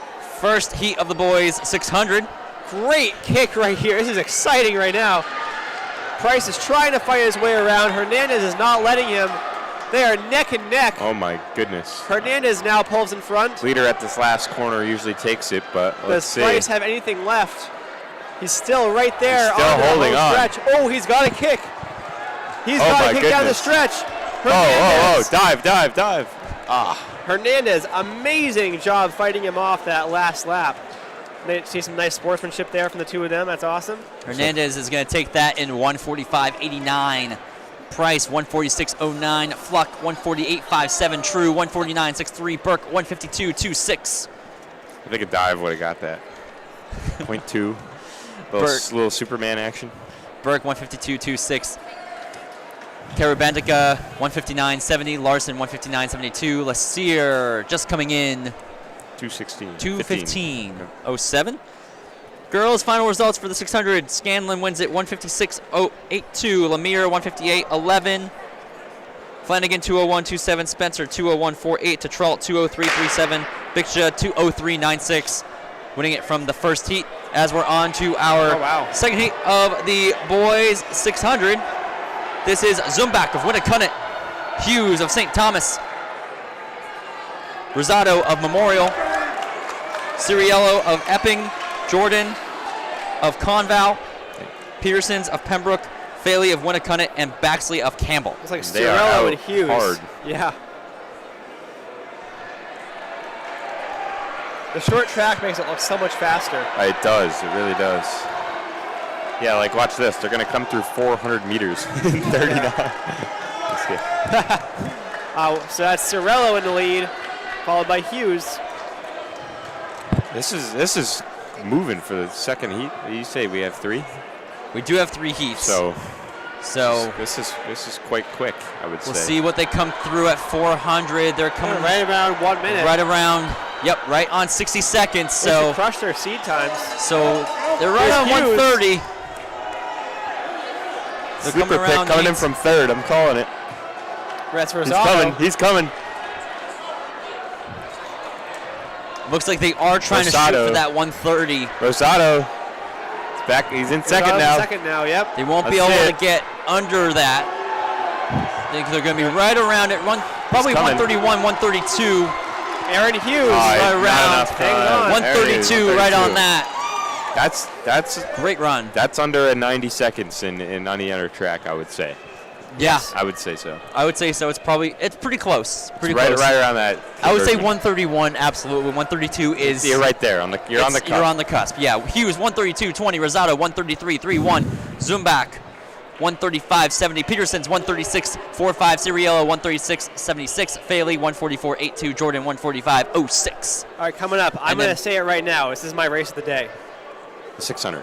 Baxley. See? What did I tell you? Yep. It's your favorite. I love the 600. 203.90 for Baxley as we go fun. into this next one, which Sheedy claims is going to be the race of the day. So Jocelyn of Monadnock, Brunges of Monadnock, Donatos of Winnacunnet, Farkas of Monadnock, LaRose of St. Thomas, Logan of Monadnock, Patton of Central, and Fuller of Winnacunnet. This is a good heat right here. What I love about this, is that we're going to have 2 guys who are facing off from totally different events. Jocelyn was just one of the top guys in New Hampshire in the 5K. Donatos just finished second place in the 55. So that's pretty cool. So Peyton's now going to be in the front. So a total, those what-if scenarios. Yeah. Like Usain Bolt versus Kipchoge. I've always picked the distance guy here. So we'll see who wins. I think that's probably going to be the case. But Donatos is a guy who runs, 300, 400. So he just went through 200 right around 27, 28. Let's see here. So Jocelyn's got a gap. He knows Donatos can kick. Donatos looks real good, though. Jocelyn's flying around that corner. So his goal, I'm sure, is to get under 130 by a bit. You would assume. We'll see what he's coming around. He's right around 58 seconds for 400. 1 lap to go, so they're right on pace for under 130. Donatos is running great too.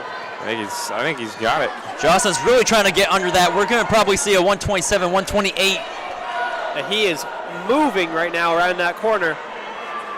And he's kind of We might see something under that, actually. He's at 121 coming onto that straightaway. Whoa.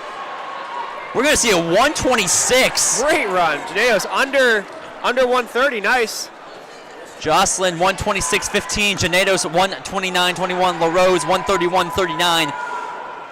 Brunez 133.28. Patton 136.19. Farkas 137.30. 126.1 on this track. That's very impressive. That is moving. 127.79.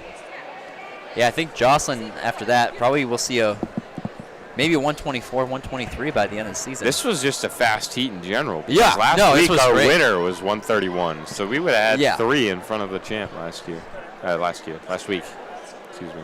Yeah, this was a great heat, and we're gonna finish up with the 600 now. After that, moving on to the girls 300s. Looks like quite a few heats. We've got 12 heats in total. That is plenty. Yeah, that'll be our biggest race of the day so far. Yeah, so in Heat 1, we've got Liska and Danforth from Pembroke and Milford, respectively. Just 2 in this first heat?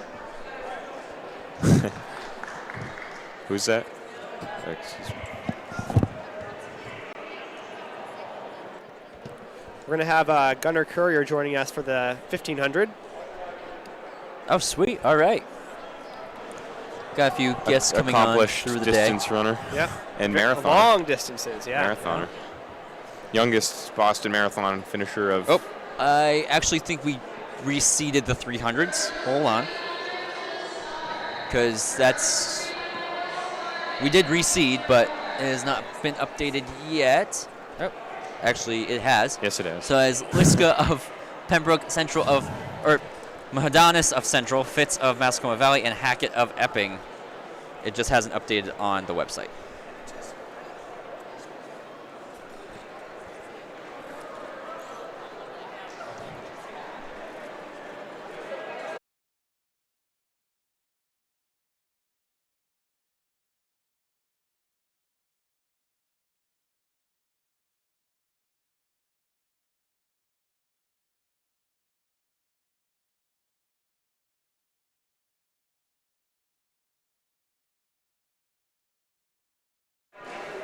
All right, girls 300, first heat coming around the corner. So coming through, that's going to be Liska of Pembroke coming through first. In 57.63, Muadanis 58.28, Fitz 58.85, Hackett 60.89. Going on to heat number 2. Probably going to fly through these pretty quick. It's one of the rare heats where you'd see all 4 in the heat. We've got Houle of Memorial, Krimmer of Memorial, and Lemire of Campbell.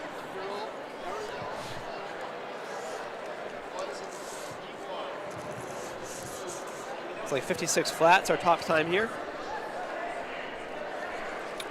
Most likely, maybe a seat time. Maybe she ran it. Who knows? Predicting a 56.7. 56.7? Okay.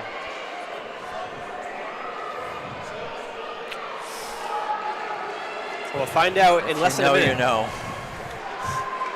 I don't know.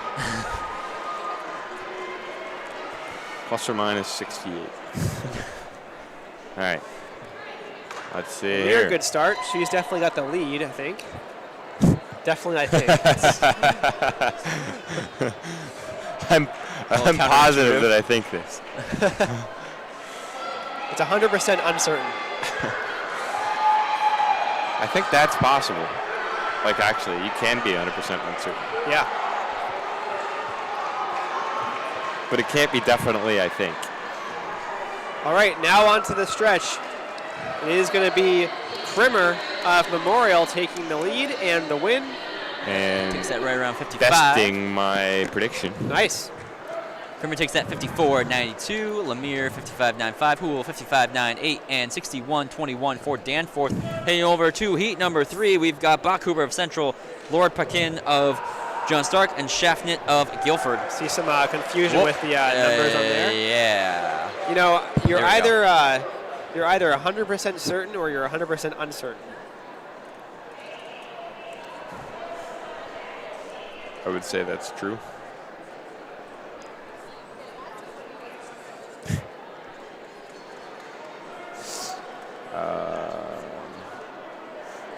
Again, we have, I believe, 11 heats for the girls, 300s.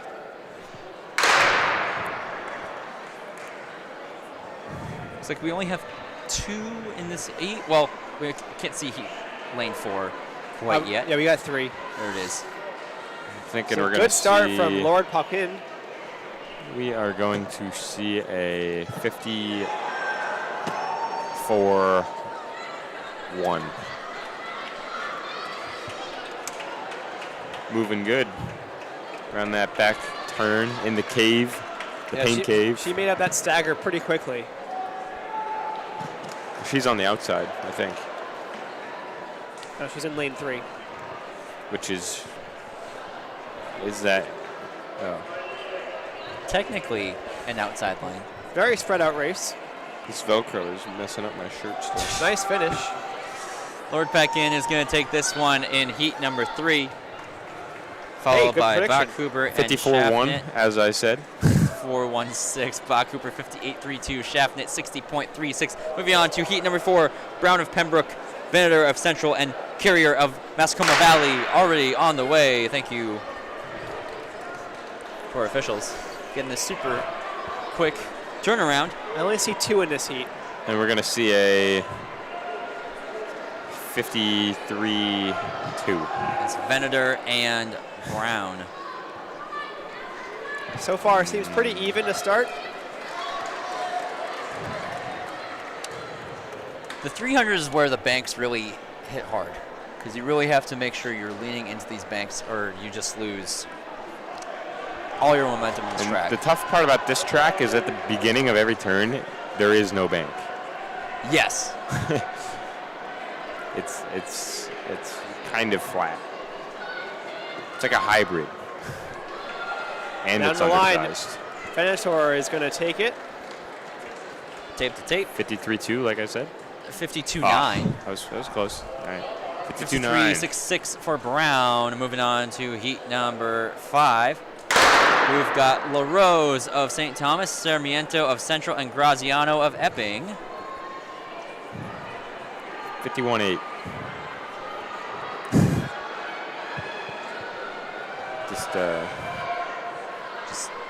Just keep throwing numbers out there. Something's going to stick. Well, I already got one, so we'll see.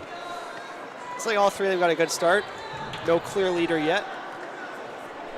I got my money on Sarmiento. All right. She's actually moving up well over that curve. She looked super smooth coming through first lap. I think she actually got out the slowest of the 3 of them, but she had the She looked most real laps. good coming through. Let's see. Yep, Sarmiento coming through to the finish. Right ahead of Graziano. 52-2. Graziano. 8. Oh, 53-1. 1. What's going What on in the there? world? Whoa. All right. Not quite. There we go, 52-2. 52-28. 52-28. Graziano 53-16. LaRose 56-36. Moving on to heat number 6. We've got Mama of Winnicott, Kenny of Pelham, and Sani of Memorial. Oh, I didn't make a prediction. Let's see here. That's a 51-07. Great start so far from Mama of Winnicott. She made up the stagger on both of them.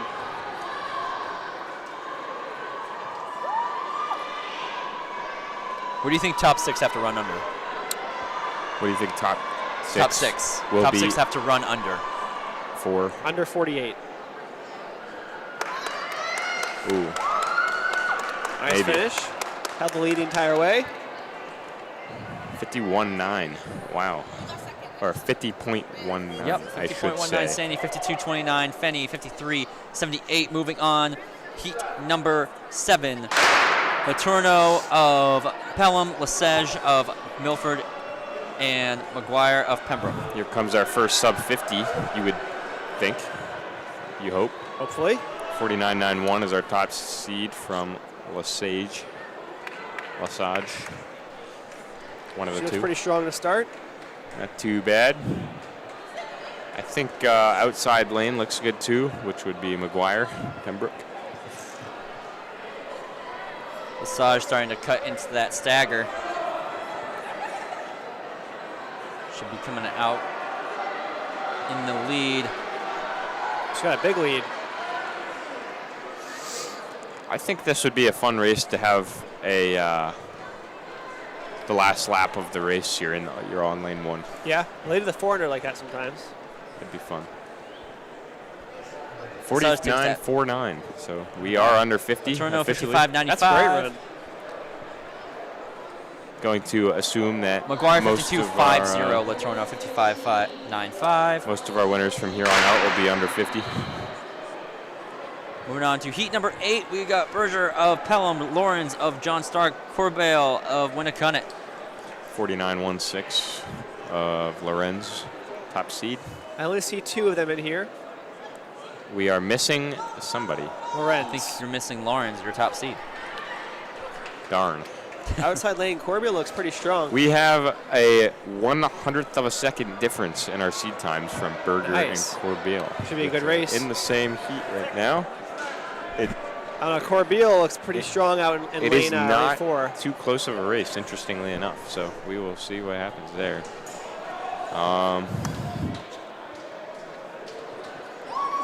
And Corbell, great run. Corbell. Sneaking under 49 maybe. It's going to be Yeah. right around flat. Over half a second faster in the PR. That's not right. So What Berger happened runs there? 52.32 and Corbell runs There we go. 48.83. Moving on to heat number 9. We've got Donovan of Guilford, Mertz of Pelham, Southworth of Guilford. Start seeing some of those who can come into the scoring positions now. Southworth coming back from the 55, I think. If I recall. We'll see a lot of runners coming back from The sprints, 55. Yeah, we'll see. the dash. We actually don't see Sawyer in this at all. We have a 48 flat seed time from Mertz, but that could be it's a 00 there. It could be a estimate. Donovan with a great start. She's moving up really well. Yeah, I'm really surprised to not see Sawyer in this. Guilford's got a great crew of sprinters. They do. It's going to be a great finish between his 2 teammates. Donovan has the upper hand because she's on the inside, but I think Southworth timed it right. Yeah, they can put together a solid 4x4. That's a moving. It's up 48 there. Ooh. Yeah, I mean, just between Donovan, Southworth, and Marvel, they're doing pretty good. So Southworth's 47.79, Donovan 49.39, Mertz 49.51. That could score. Absolutely. As we move on to heat number 10, Galvin of Central, Willette of Winnacunnet, and Kelly of Pembroke. Another 00 lead seed, so Could be those anything. are always mysteries. What was that? Huh? Oh, I thought you said something. Looking pretty smooth. Yep. Even coming around, I think Willette should have It's going to be a 47.4. edge breaking that stagger. You I also think have Galvin looks the best right now. Galvin coming up that back straightaway. But all 3 of them right there. But Galvin is moving the lead. Pulls away from Willette and Kelly. Galvin into the straightaway, gonna get right around under 48. Not quite. It's not quite. 48.13, Willette 49.17. Kelly 49.74. Moving on to heat number 11. Final Our heat. last one. We got Millie, Marvel, and Boy. Thank you for our workers consolidating down to 11 from 13. Yeah. Saves us some time here. Here we Makes go. the heats a little Good more start from competitive as Marvel. well. Marvel with a big start. 45.67 is their seed time. Now let's see what these times are for Guilford. I'd be interested.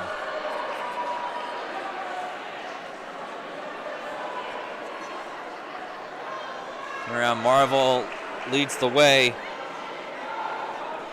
Oh, Millie here we go. following just behind. Boy's coming back. Could be Boy's close. going to get it. Millie takes it ahead of Marvel. Oh, no, it's Boy who won it. It was Boy, excuse me. Too And many that blues. 47.33. Marvel 47.56. And Millie 49.73. Moving on right along to the boys. We've got Burst and Excel in this first heat. So wait for the official times to roll in for the girls. Wonder how good Isaac of Monadnock is at gathering data. And He compiling excels it. Ah. at it. Wonder what his shirt size is. Medium.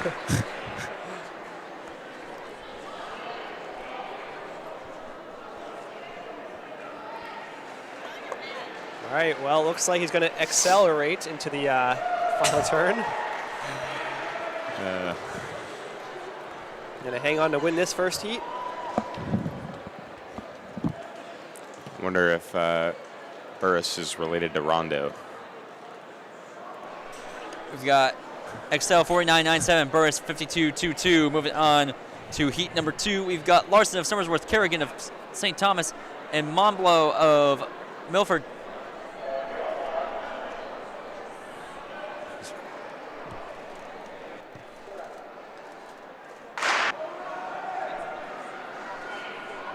I'm going to mute because...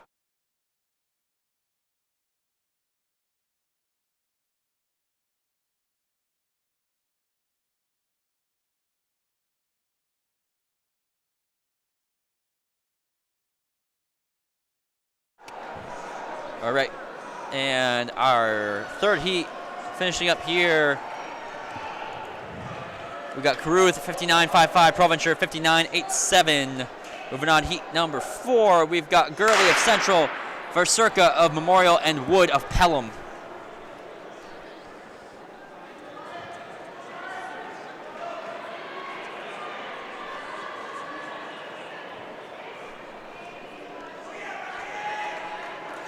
Go already broken the stagger coming through with 160 to go. That's Gurley.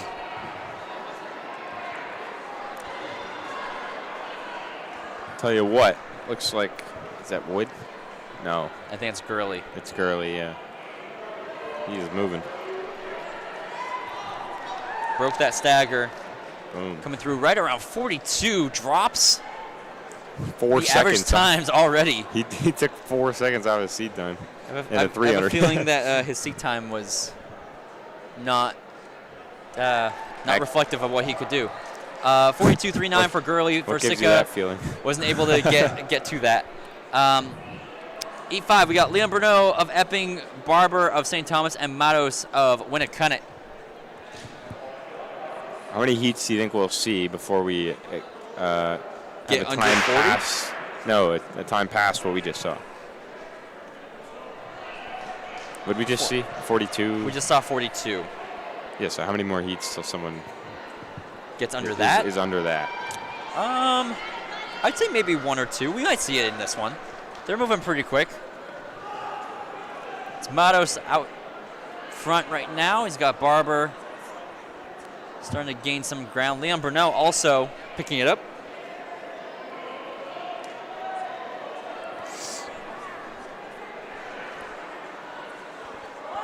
Still same order. We're going to see what it comes down to in this final straightaway. It looks like Mato will take it.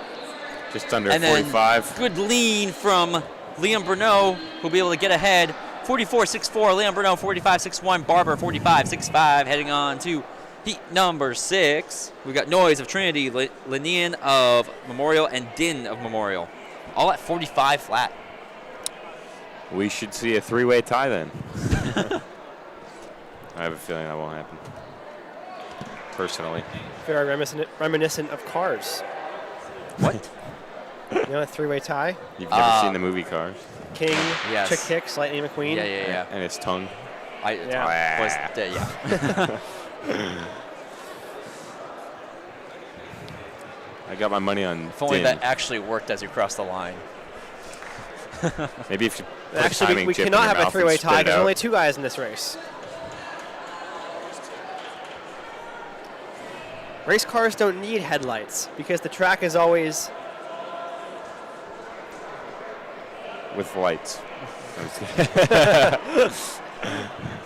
Lit. it's lit. You know what else is lit? Travis Din's run right now because he ran under 45. Candlestick. Yeah.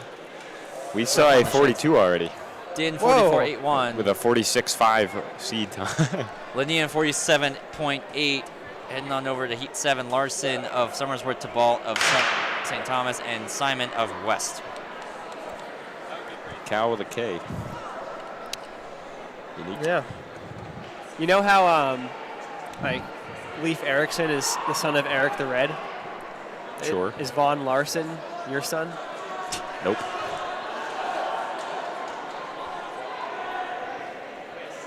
Larson starting to pull Does he away look- from the other 3. No, he's running fast in the 600s, in the 300, so he can't be your son. Oh my goodness. What an interesting commentary. Vaughn Larson. Gonna be taking this one right 42, around nice 42. Boom. 42.6 for Larson. Simon 45.68. Tybalt 47.45. Going on to heat number 8.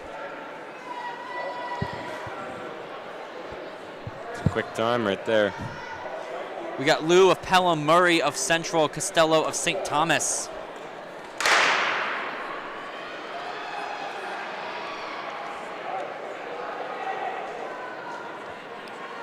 So already some great times to beat.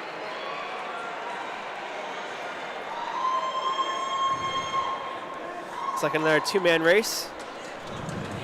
Good start from Lou. It's nice seeing the athletes that are waiting for their turn to go, cheering on the that's athletes awesome. on the track. Love seeing that.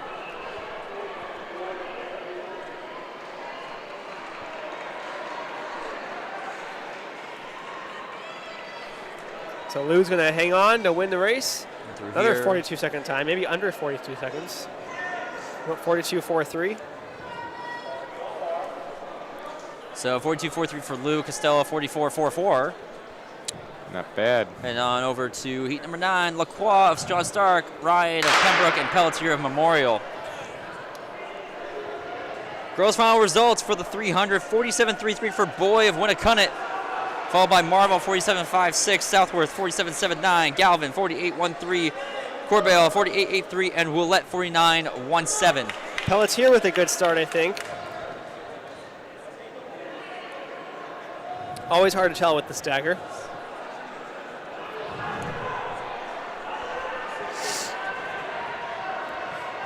He does have the lead as we head towards the final stretch.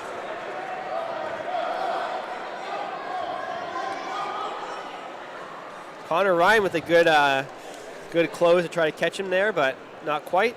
Sub 42 at 41.93. It's our Ryan new lead. 42.24. Lacroix 44.61.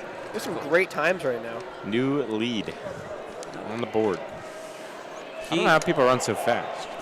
I can only run like 42, and there's people later going to Actually, run. we had disqualification 37. in that last one. Quick. Well, they're actually good at this event. So I'm kidding. Cologlia Hey. of Memorial, Siwa of Trinity, and Kodka of Trinity. Well, 42 year actually isn't that bad. Well, I meant like outdoors. That's my Oh. best. One time I ran 42. Pretty even right now. 160 Got to two go. Trinity teammates in this one.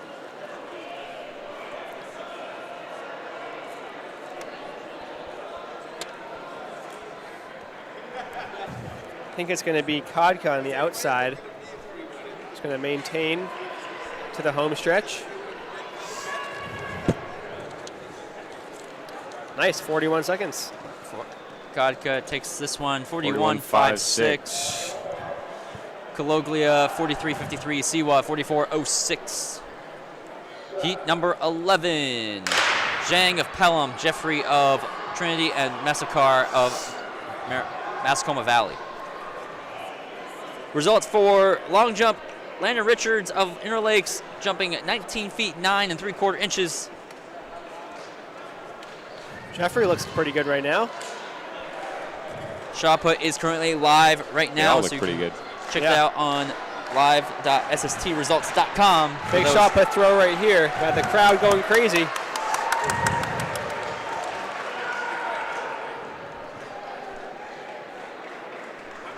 Sheedy has the top throw right now for the shot put.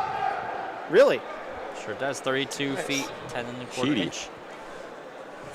But I thought you didn't want Back to on be the track, we've got Zhang 43.92, Massacre 44.48, Jeffrey 46.69, heading on to heat number 12. Kukesh of Epping, Luba of Milford, and Courtney of Milford. Hydrant results for the boys. Schultz of Conval clearing 5'9".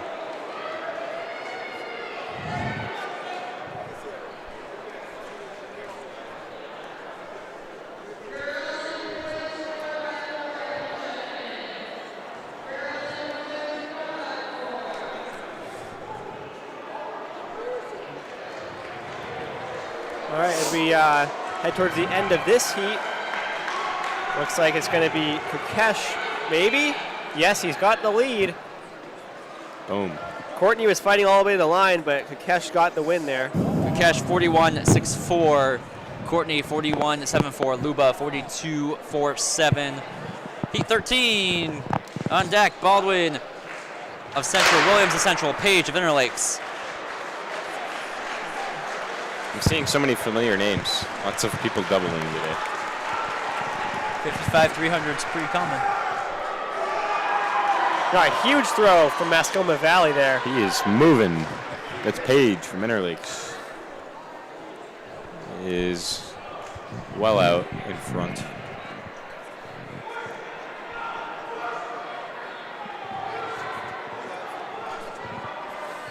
And here comes, I think, Baldwin on the inside.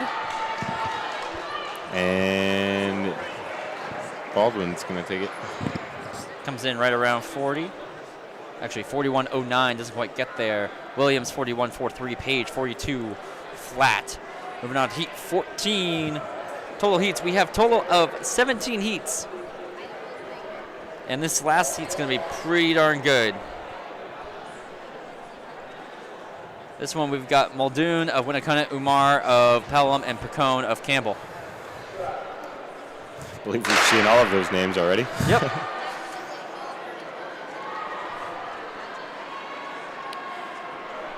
Getting to that realm of sub 40. Something I could only dream of. And Pretty Muldoon's close. going to have the lead here. Cuts the stagger, but he's got company on the inside.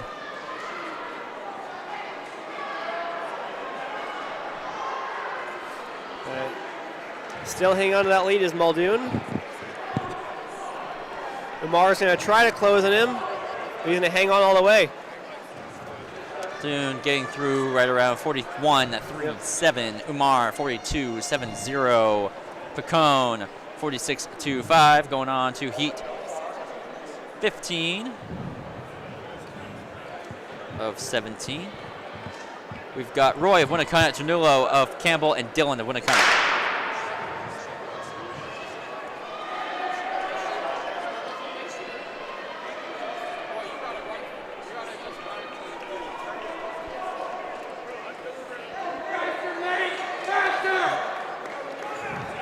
Heard the fans yelling faster at them, so always a good thing to tell your favorite athlete to make sure they don't slow down. Super useful. Also, advice. maybe a good attempt to go check out Faster, Oh, yeah, our that's a good series point, over yeah. on YouTube. Actually, they were just cheering because they were watching the video as faster. They knew they wanted to hear us talk about Faster. Yeah. Great little documentary we've got going on. Well, mini All right. documentary, I guess. And Roy's going to get under 40 seconds. First Good one, job, I Ethan believe, Roy. of the day. 39.60 for Roy. Ternulo 40.46. Dylan 40.47. Yeah, Go on to heat 16. I think their friends were asking, what are you watching? Faster. What are you watching? Faster! All We've right. got Lurvy of Pembroke, Sanchez of St. Thomas, and Forna of Pelham. Yeah, head on over on our YouTube channel, which you are on right now. And this is our penultimate heat. Sure is. Everyone's seated under 40 seconds.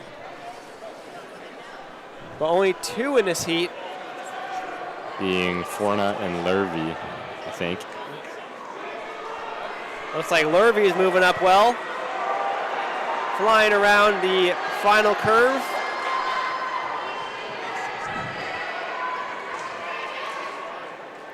And he's going to cross under 40 as we head to our final heat. Yep, this will be the exciting one. We've got Lurvy 39.51, Forna 41.57. Here we got Joyce of Mascoma Valley, Richards of Interlakes, and Flan of Central. Flan does not come in with a number 1 time. Nope. Well, he's definitely a very short distance. Definitely can throw a wrench here in 300 though. Got out well. That out is, in lane that 4. is what you would expect. Getting chased down by Richards. So how he's going to handle this last lap? Richards is closing in on him.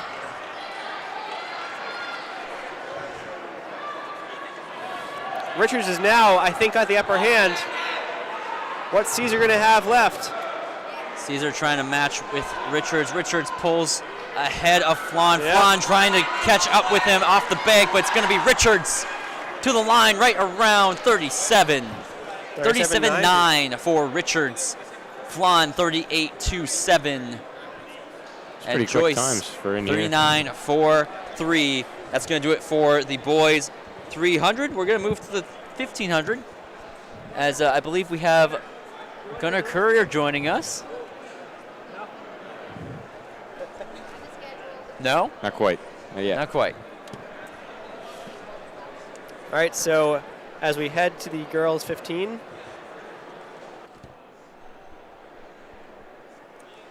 So girls 15, we have we're doing one heat here? I think it looks like they're trying to do one 12 of them, and giant heat. they can manage that. Is it just 12? I mean, they can. Should they? That Doesn't matter, 'cause they're doing it. That is the question. I mean, if they wanted to speed things up, I think they could have condensed the boys 300 a little bit more, but Yeah. but for the girls, we've got We are a full heat of 12. O'Shea of Messinic. This is Aaron O'Shea. Sixton of Milford. Parisi of Winnicunnet. Short of Monadnock. Flanagan of Campbell. Duncan of Campbell. Bauer of Monadnock. Lemire of Campbell. Monteiro of St. Thomas. Mejia Miranda of Memorial. Denio of Memorial. And Coolin of Memorial. Girls 15 is off. Clean start around. No callback.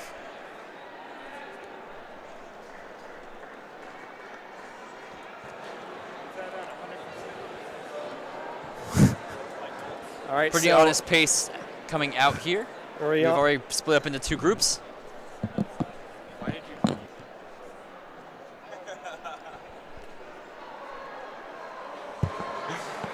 So we've already spread out into one line of 4 and then the chase pack right behind them. So Aaron O'Shea definitely has the top seed time by about 14 seconds, but Parisi is making the move to the lead and kind of trying to build a gap early on. She ran a 3K last week, right? Yes. And she definitely ran very well. Yeah, I remember she went out with it was a combined 3K, and she went with the boys for the first 2 laps and kind of got away from the field and just held her own the entire way, and it was awesome. So Yeah, I think she held on with the boys for about like 3 laps, maybe? Yep, around 400 or so, yep. Yeah. But O'Shea is now trying to claw her way back up. She gets up there again. Successfully. And Sixon, who was the winner of the 1,000. Yep. Absolutely masterclass of a race.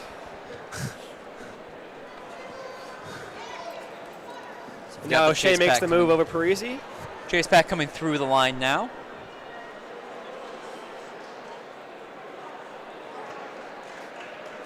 So we'll see how Parisi responds here. If she's going to try to hang on, or if O'Shea is going to build a gap. Try to have Parisi try to get a little bit closer on that shoulder for on O'Shea.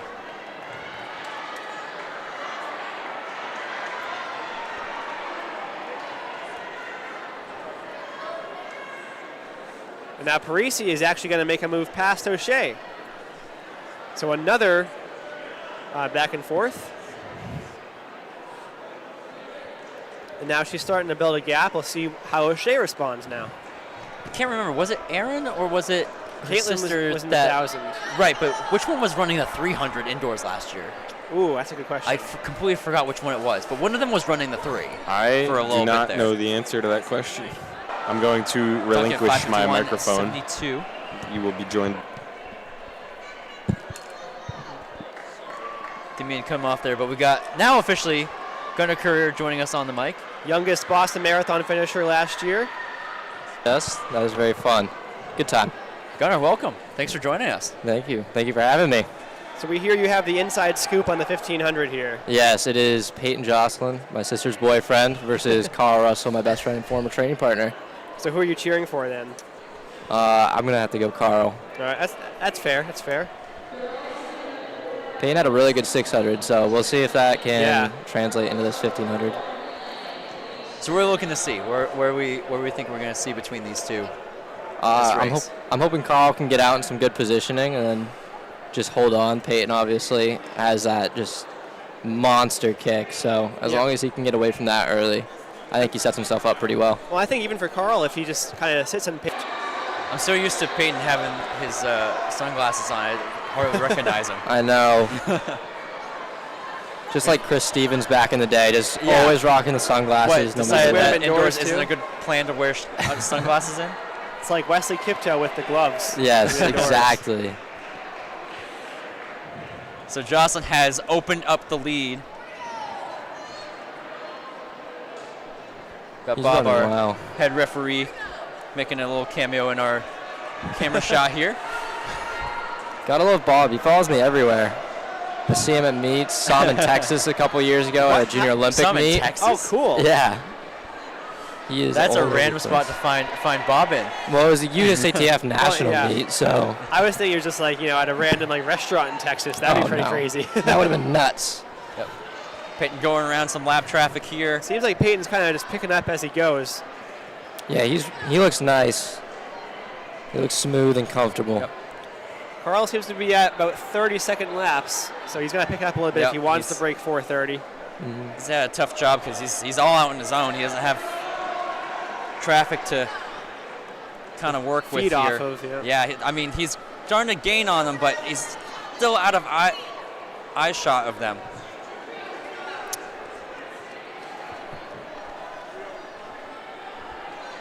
So these guys are on their last 400 now. That'd be one lap outdoors, but here at the 160 track at UNH, it's a lot more than that. 2.5 to be exact. Jocelyn coming around the corner. He's got 2 more guys to work around. What's our time prediction? Easily gets by 3:58, 3:59 with 1 to go. See how close he can challenge 4:20. Russell out into lane 3 to get around all these guys. That's a giant pack right there. Again, he's got a 126 under his belt already today. He's not going to quite make that 420 mark, but he's going to get pretty close to 425. He's going to be actually right about on it. 425 roughly for Jocelyn. 425.93. Russell should be coming around the corner right now. One guy to real good double for him. Move around. Yeah, 126, 425.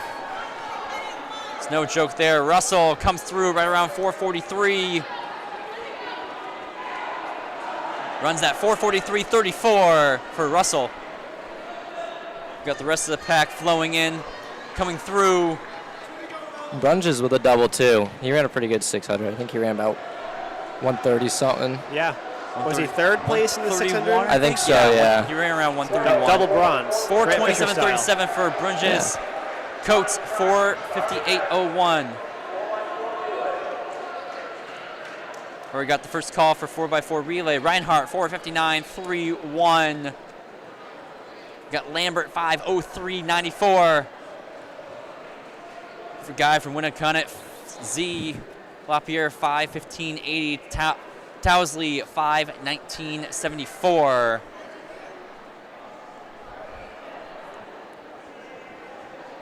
And we've got one or two still out on the track. These are the kind of workouts for Jocelyn that are going to be huge. I imagine he'll probably be doubling when it comes to states. I would be shocked if he wasn't. Yeah. I mean, guy with his range, he can run anything from 600 to 5K and be very good at it. Yep. So who knows what he would be doubling in, but kind of getting that practice, racing a hard event and then coming back later to still win. Yeah, exactly. And defending D2 champion or was in the 600? Forget, yeah, I have to look it up. I think that might have been Michael Reynolds, though. Oh, yes, actually. yeah, that's true. I remember him winning that, yep. Regardless, And obviously, Jocelyn's on another level this year with the my God. 5K, so. He is nuts. What did he run? 14:44 at Monadnock? Yes. Yep, yep. Moonlight, it was That was quick. course record. Yeah. Yeah. Then Sully Sturts there. Yep. Yeah, 14:46 for him. I Yep. think. He was only a couple seconds. I know. behind. He It beat his was own pretty course close. record Yeah. and still couldn't get it. Or beat his own meet record, I think. Yeah. Yeah, So sticking with us for the 4x4s? I can. All What do you right. know about how many 4x4s did you run when you were in high school? More than you'd expect. Coming from a D3 school, even Oh, running yeah, like a it's true. 58, you can get yourself on a 4x4. 58 probably get you on Dover's 4x4 as well, fortunately. Yeah. Never got to run one fresh, so 58 was the best I could do. Ran that about 5 minutes after 3200. Shout out Scott Clark for running a quick meet. Nice. I feel like there's no team that really could put together a fresh 4x4 ever. Yeah. You always have your guys running the 6, the 3. Yeah. It's always a good time, though, you know? Yeah. It's just like you get to push yourself a little bit more. I got lucky in the fact that my 4x4 PR came at the end of our last meet before states, so I just tempoed the 16 and then went all out for the 4x4. I never got to really do that. Last year I was coming off of the marathon build, obviously. Oh, yeah. So all season I was like, this 400 feels real out of touch. And then ran one bout 2 weeks before the marathon, right after the 3200. That's why I get to hang my hat on now. So in this heat of 4x4, we've got Pelham, Winnacunnet, Pembroke, Campbell, Memorial, and Central. Nice move on the inside there. I think that was Campbell. So we got one heat of 6 for the girls 4x4.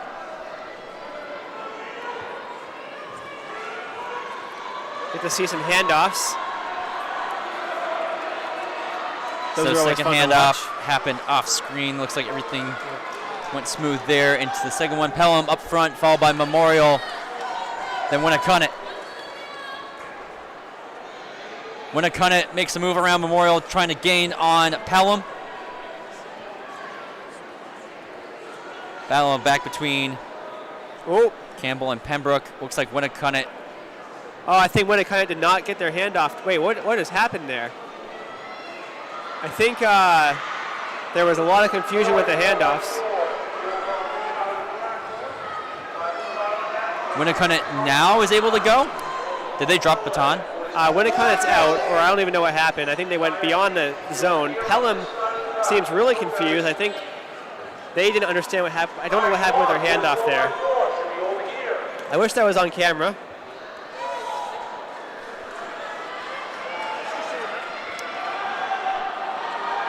Yeah, something very strange happened with those handoffs. Yeah, so Memorial is out in front, followed by Pelham.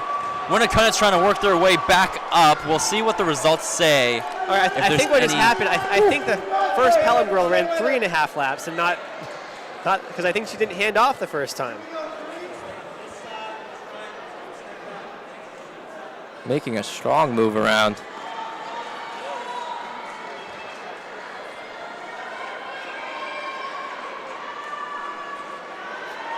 I'll have to wait to see what the DQs end up being. Yeah. All right, third handoff, smooth there for Pelham. Winnacunnet gets a handoff, followed by Memorial.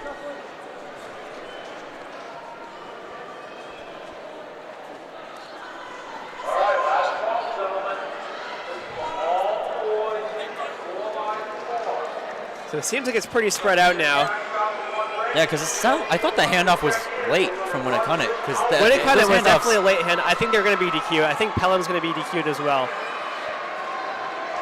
So we could be seeing Memorial right now and Campbell in the fight for the win. So did Pelham also hand off late? Pelham, I think, handed off. They didn't do their handoff, and so I think they did it 3.5 laps in. Okay.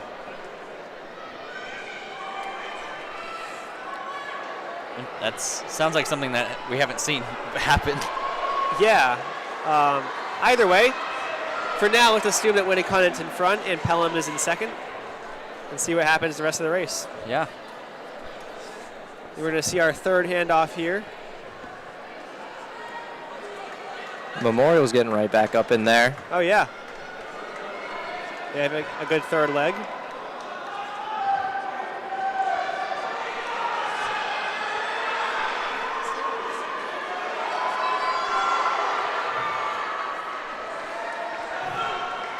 There is a chance that Winnicott's going to be okay, because I think the girl went out of maybe far into the zone and went back and handed off afterwards.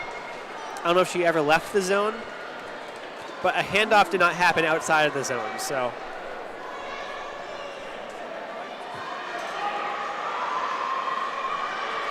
So coming up on the bell lap for Winnicott.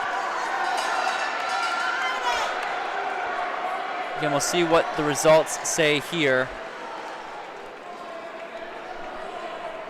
But it's Winnicott Memorial, then Pelham. Pembroke and Campbell.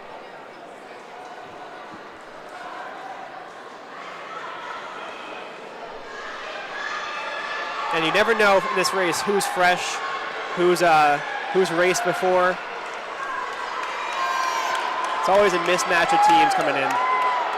But Winnicott is going to be first across the line. Here's Pelham and the Memorial. So Winnicott 4:54.73, Pelham 5:03.35, Memorial 5:04.64, Campbell 5:07.70, Pembroke 5:09.39. Central did not start. Chris, what happened? Do you know? With the handoff, was there no DQ? Okay. So far everything's good with the handoff, so no DQs. All right, that. we'll see. I think we'll probably get a report from the other side, but we'll see.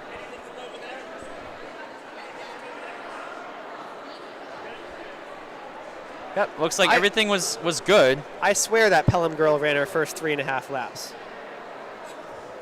Instead of the 2.5, ran extra lap. I'll go check this. Give us a report. So we have the boys 4x4 coming up right now.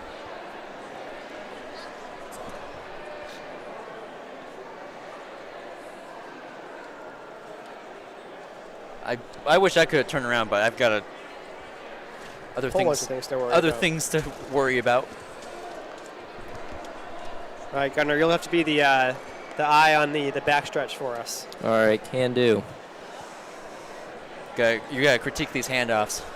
Ooh, I wouldn't be one to talk. Not enough 4x4s to know? I have ran my fair share of 4x4s, but I don't know how pretty those handoffs looked. All right, we're getting these boys lined up on the track right now.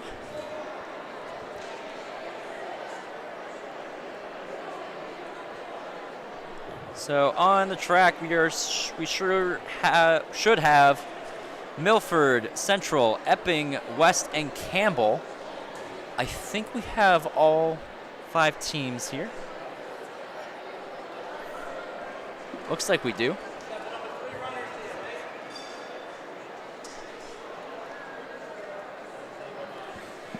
Here we go, our starters up to the start line. Not seeing Epping.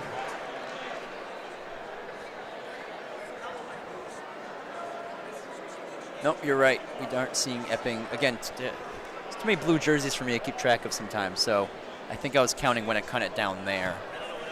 Hey. Welcome back, Lars. What's up? How many 4x4s have you done? At least one. At least one? Less than 10. Fastest split was 56, Okay. I think. That's being generous, though. That's being generous. Yeah, Okay. I think it was probably like 56.9, but we don't got to get into the details. All right.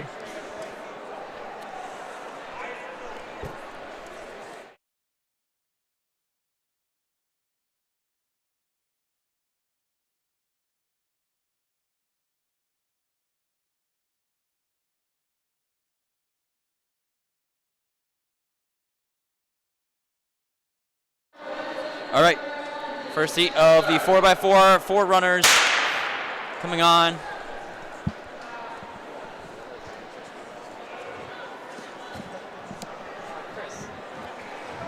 All right. Looks like West out nice and strong. It does appear to be that.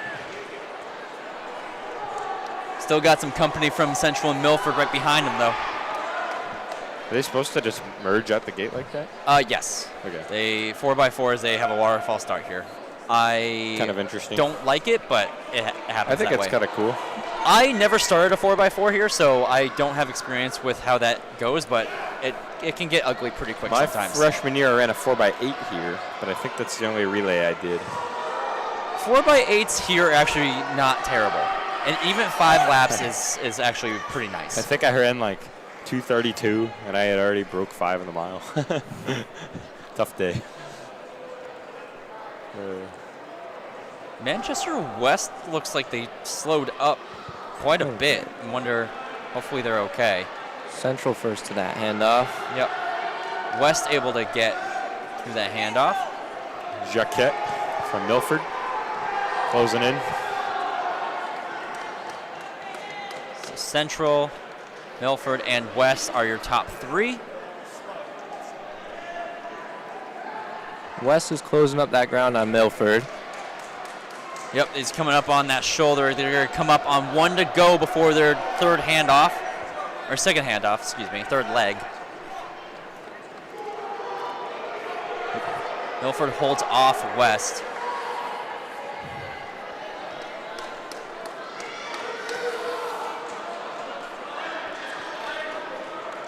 Central looks like they're struggling here on this back end of the curve, but still far enough away, getting into Still going to hand off in the lead. getting into this handoff. Hey, we've got a hat. Beanie. There we go. Just like Like Wesley it. Kiptoo with the gloves. Right. In case it gets a little cold in here. Say crack the door or something. Oh, man. Well, I can relate to it being cold in here. I just put on my jacket. I got cold. Central still out in the lead, followed by Milford. West is fallen off the trail of Milford now.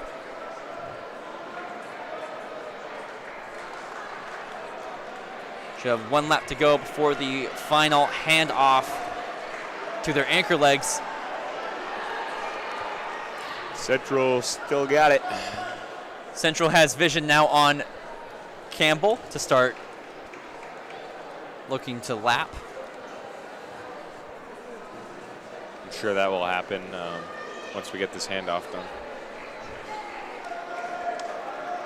Clean handoff there for Central, followed by Milford. This is going to be a good battle. I think Milford might be able to try to catch here.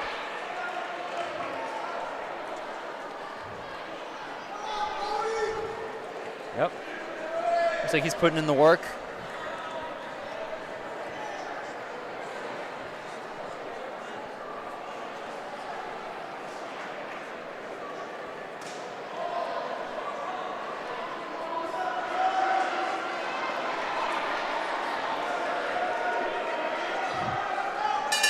Central bell lap, followed by Milford. Milford really working, trying to catch. I don't think they can close that down. No, it's a tough gap to close right now. Yeah, he's putting the gas on him now. Yep, Central was in the driver's seat and starts pulling away even further. So Central will take this first heat. coming through right around 4:13, followed by Milford. It's going to be 4:19. Central 4:13.69. Milford 4:19.13. Campbell coming through now, followed by West. Coming through right around 4:34. Campbell about a half lap to go.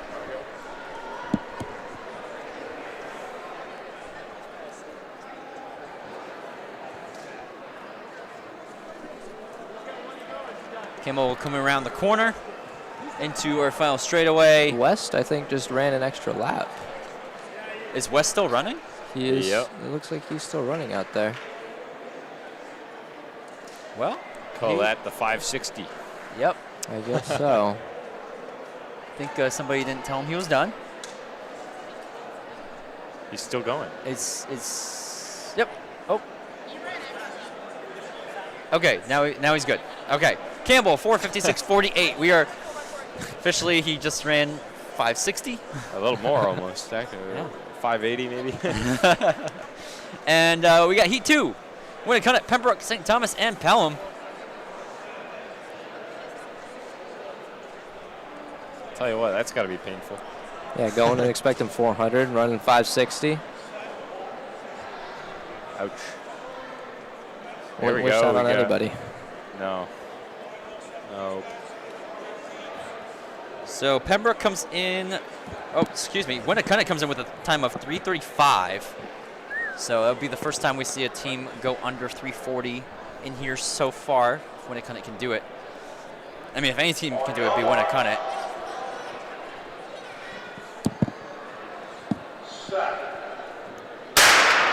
Got Janitos leading off for Winnicott. Yep. It's a good way to start. And man, they are ripping already. Holy smokes. This is how you want to see Wow. it. This is what you want to see in the opening 4x4. Don't like that Pelham is out all the way in lane 2. Through 1 lap in 21 seconds is flying. Yep, Janetto still leading that. The guys have settled in a little bit now. He's just got so much Yep. speed. He just So every time they come up on him, he gets a little push. And he's he's going to probably there. start opening up here. Janetto is opening up. St. Thomas right behind him. Pelham still out in lane 2. Now he cuts in. Boom. It's now 54. handoff. Right around there. Clean handoffs all the way around. It's a 54 for Janitos. Not too bad for him here. No, him off the 600 double as well. No, I actually am surprised that wasn't quicker than it was. I think For it's just Janitos. slow in here as usual. Or slower, sorry. I didn't mean.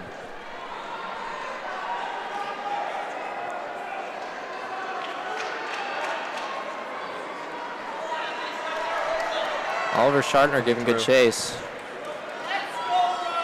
He's got The winner such of good the- form. Shartner really giving chase on the shoulder of Winnicott. There he goes. New leader, STA. Well, so already going into our next handoff. St. Thomas, followed by Winnicott. Oh, Winnicott's going to come flying. Yep, they're coming around. Winnicott Jameson will have the should lead. be in this. At the Race, flat. right? There you go. Yep, Winnicott makes a pass. Starts pulling away from St. Thomas.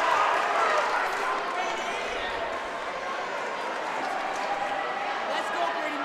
Make it up, go! Got Brady O'Connor, I think, for Pelham. St. Thomas is hanging in there. He is. One to go. Yep. He's in striking distance. This will be a good battle. Let's see what the response is here coming into the bell lap. 2:42 on the clock. Bell, Well, bell out with no bell. Bell leg. Bell leg. We still have one more. Oh, do we still have one more? Yeah. Oh, oops. Let's All go. right, now anchor leg. My bad. Oh, my.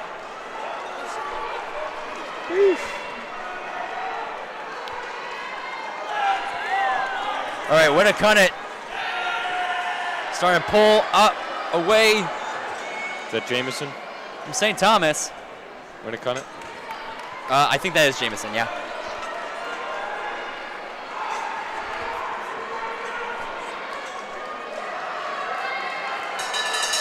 Here we go. Now a bell lap for Jameson. Far out and away. Kid from Pelham is so smooth. It looks like he's jogging, but he is moving.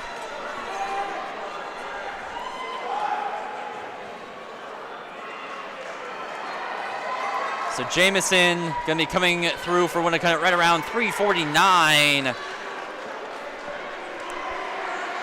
Winnicott at 3:49.69. St. Thomas 3:52.54. Pelham 3:57.42. Pembroke coming through right around 4:04.41. We are now on to our 4x160s. So heat 1, we've got Campbell and Mascoma Valley.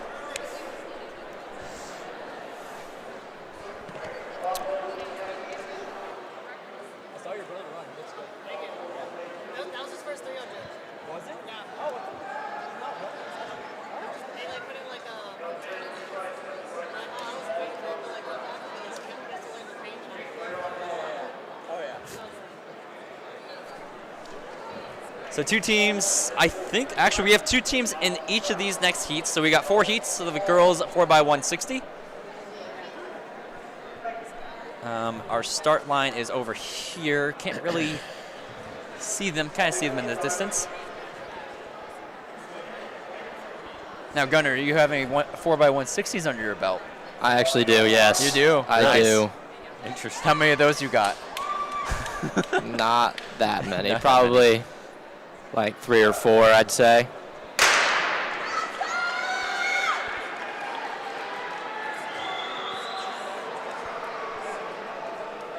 Best 160 split I ever had was probably about 23 or so, maybe 22. I mean, how many events did you do before that 4x160? Probably 2 or 3. Yeah.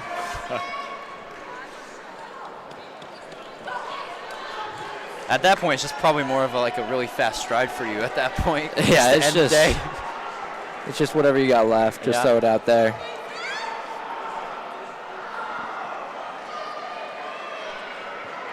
So 4x160s. Handoffs always matter in relays, but this is where they truly matter to make up that time.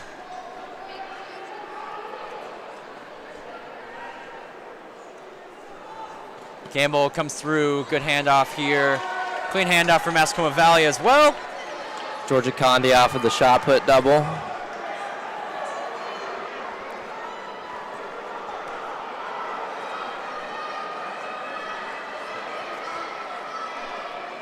Mascoma Valley moves ahead of Campbell.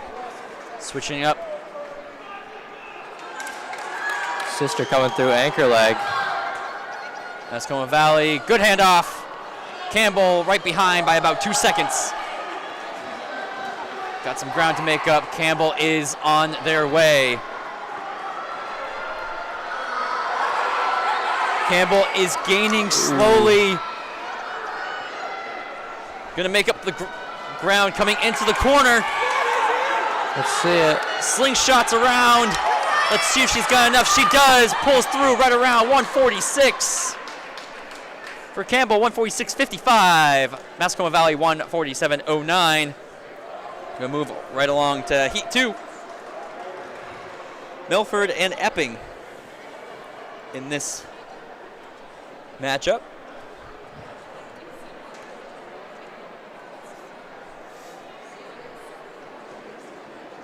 The top time coming into today is 133.90 by Guilford.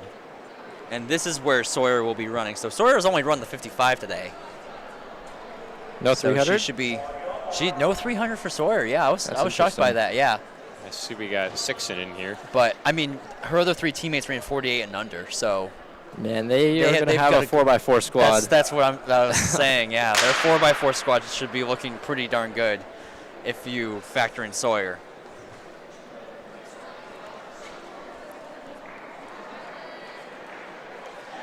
Right now looking to the present, Epping and Milford. Milford breaking the stagger, coming into the straightaway. Gets a handoff just ahead of Pelham. Still neck and neck. Milford has more of a lead built up now. The third leg is able to cut in once they have the baton.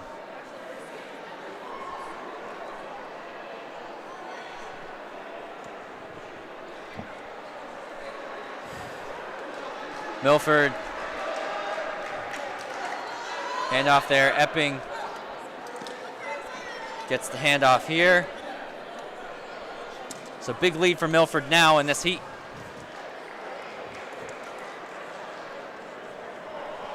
And going to be coming around into our anchor leg. This is so stupid.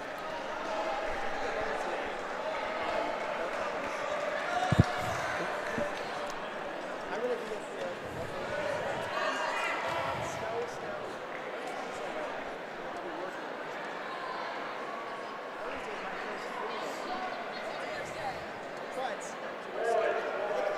So Milford now finishing up here right around 1:36. Wow. That drops the time quite a bit from that first heat. 1:36.03. Epping coming through. Goes 1:35.39. Moving right along to heat number 3. We got Central and Pelham.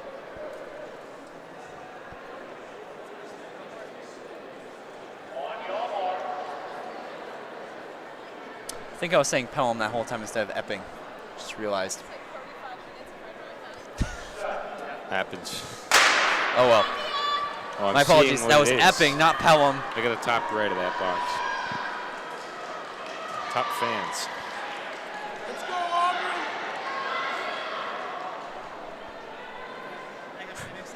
Good job, Davio. Well, I don't think chat is updating right now. I have no idea. Unfortunately, with the internet connection, I don't think our chat is live, unfortunately. Pelham handing off slightly in the lead, but This looks like it'll be a pretty good one.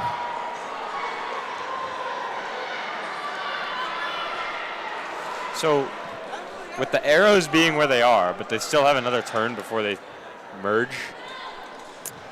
That is as a in little the confusing. third? Yeah. How can the arrows be in the same spot No, you can merge as soon as you get the handoff. after the first lap? Yeah. So none of them just. Well, did after that. the no, at third leg can merge. Yeah, but so then they're encountering the arrows at different points in the race. Then. No. No, I think they're- so. Yeah, because I never ran that leg. I wouldn't know. me neither. But if I'm just thinking like, if you No, you're kind of right, because if they're staggered in the beginning, they're getting that like 10 minutes different, 10 minutes, 10 meter 10 difference. meter probably. difference. Yeah, I don't know. I think second runner might be able to merge, though. No, they're not doing it, nobody's though. able to merge until leg number 3. Oh. Yeah, so it's staggered. It's in lanes until leg 3, and then leg 3 can merge. Okay. Yeah. Hmm. That But one, yeah. Central You 134.68, would be Pelham correct. 137.80. They're getting it Yeah. at different spots. Because it should be the line. It should be moved up, just like the lines. Yeah. Yeah. I don't think anybody's really paying attention as the I also don't really It's think also that 4 by matters. 160. Like fourth and final heat, Memorial and Guilford. I have a feeling that Guilford's going to be taking this one pretty quick, because it is 2 of the 300 runners, Aguilar, who ran the 55, and Sawyer, who ran the 55.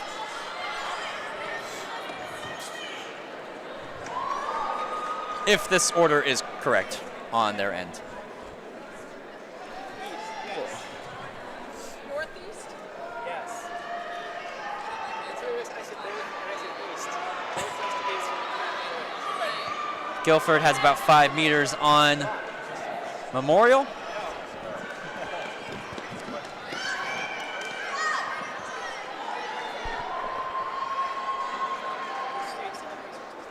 So both runners finally cut in. That merge really is interesting. Yeah. Yeah, they merged on the top of that bank. That was pretty late. And then Sawyer taking that one. Interesting handoff there. Yeah. Had the baton all the way down. Man, she has wheels. Yeah, Sawyer is flying around the corner. I'm going to be taking this one, so this should be the winning time of the day. 132. Heather seat time of 133.90. So bad. Guilford takes that 132.19, 135.22 from Memorial. And that's going to do it for the girls' side of things. The boys are going to finish up here with the 4x164 heats. This first heat we should have 3. Nope, my mistake. We have 2. So why do we have 4 heats but like 2 in a spot? What's going on It's just here? how they do it. I don't know. I always ask the same question as to why we only have 2 runners or 2 teams, and when we can run. I think we definitely could run 3 or 4 per heat. But They should do 3, I think. You leave lane 1 out and do 3. yeah, That's my opinion. I mean, that's what they would be mainly tough. did with 300. Yeah, Yeah. that's what they do for the 300.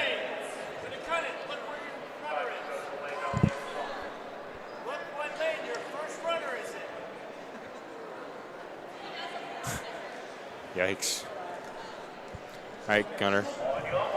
So I asked this question last week.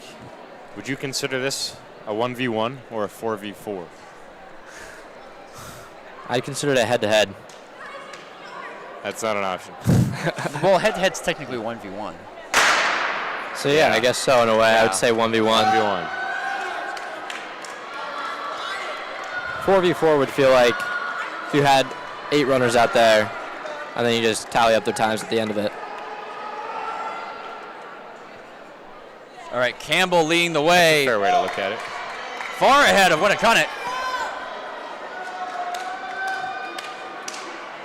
Great handoff for Campbell. Go over field event results as well throughout the rest of this event. Winnicott's having a real good leg. Yep, Winnicott caught back up, getting in the race. So Winnicott gets a handoff before Campbell. Oh my goodness.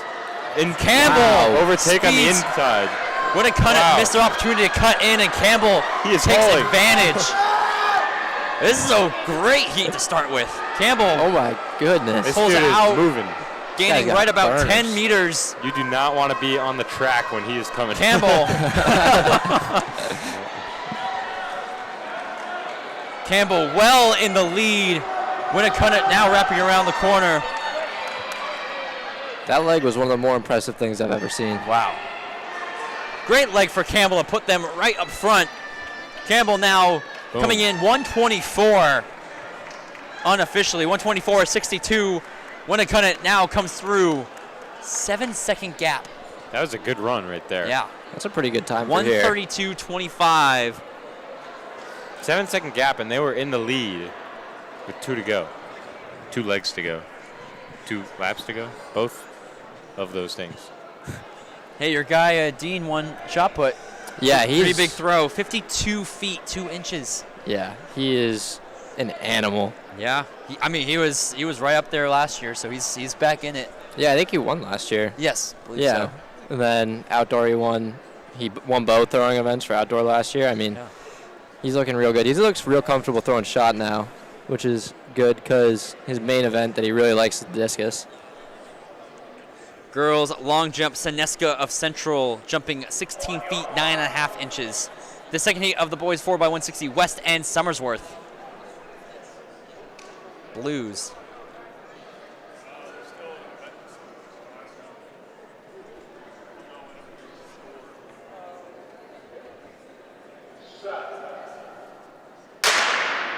And I think we have covered all the field events today.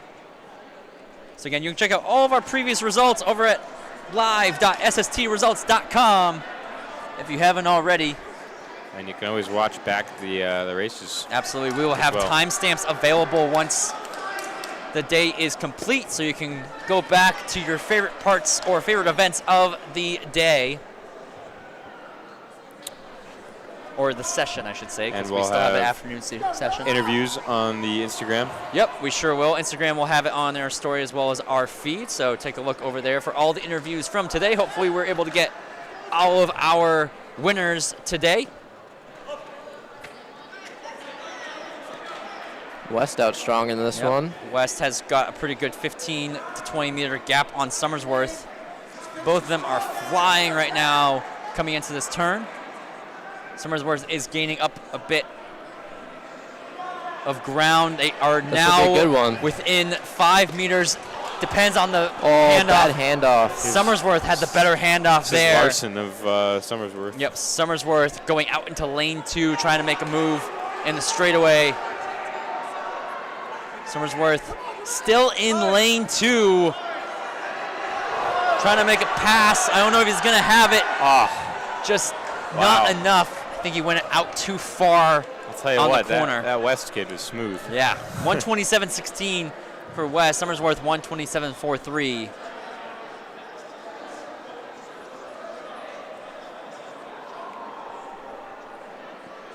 Caesar Flan and Landon Richards will have a good last leg together.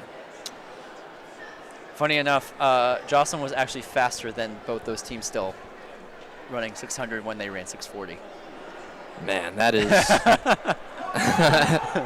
Just to put that in perspective. That's something special. Luke and Cal. Yeah.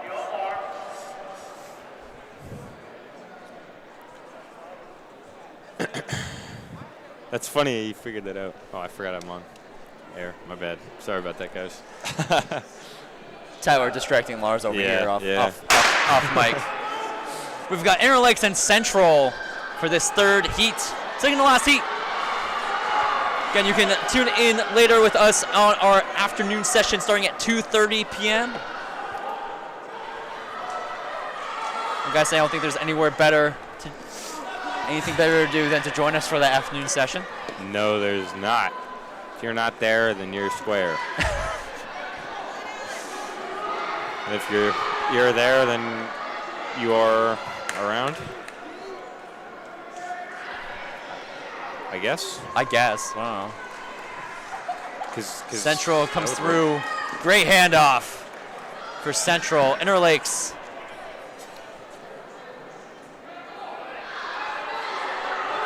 All right, Interlakes got we have a real good closeout for both of these. Yep, we've got another face-off. Richards took it against Flan in the 300. Trying to see who our starters are. Can't see Pelhams. Pelhams could be Umar.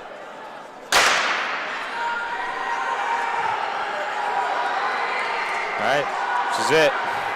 Here we go, final race of this morning. Grand finale. Monadnock. Ooh, Pelham tripped up a little bit on the bank. Monadnock got her hand off. Again, time to beat is 120. They're looking pretty good right now. I don't know if they got 120 though. I don't know. That's going to be tough to beat. Whoa. Peyton's got a messy handoff. Peyton ran a 23 low 200 his freshman year. Let's see if he can put that into a 160. That is kind of nuts to think about. Coming around. Yeah, that's timing-wise, it is going to be cutting it close. Let's see how Jocelyn can close this out. Great handoff for Jocelyn. He's 62 on the clock, so it's going to be tough. That's not going to happen. He is. No, but moving, they could potentially get second. Second is 124, I believe.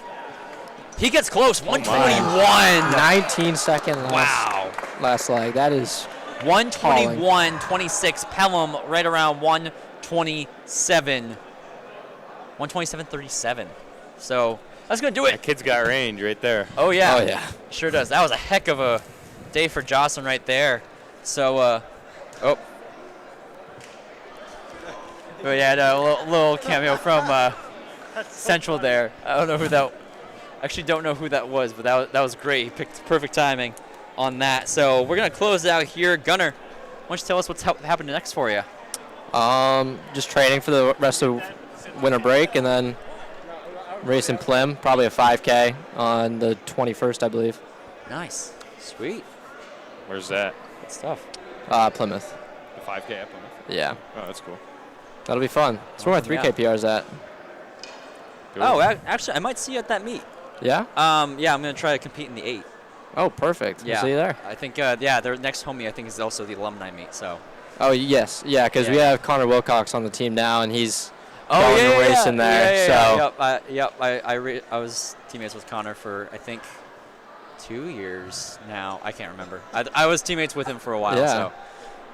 Yeah, I completely forgot he's already there now for his grad program. So yeah, sweet, awesome. Well, thanks for joining us. Appreciate it. Anytime. And Thank you very much. thanks everybody for joining us here for this morning session. This is New Hampshire Track and Field, powered by Marathon Sports. Thank you all for joining us. Come back for the afternoon session. Again, no better place to be.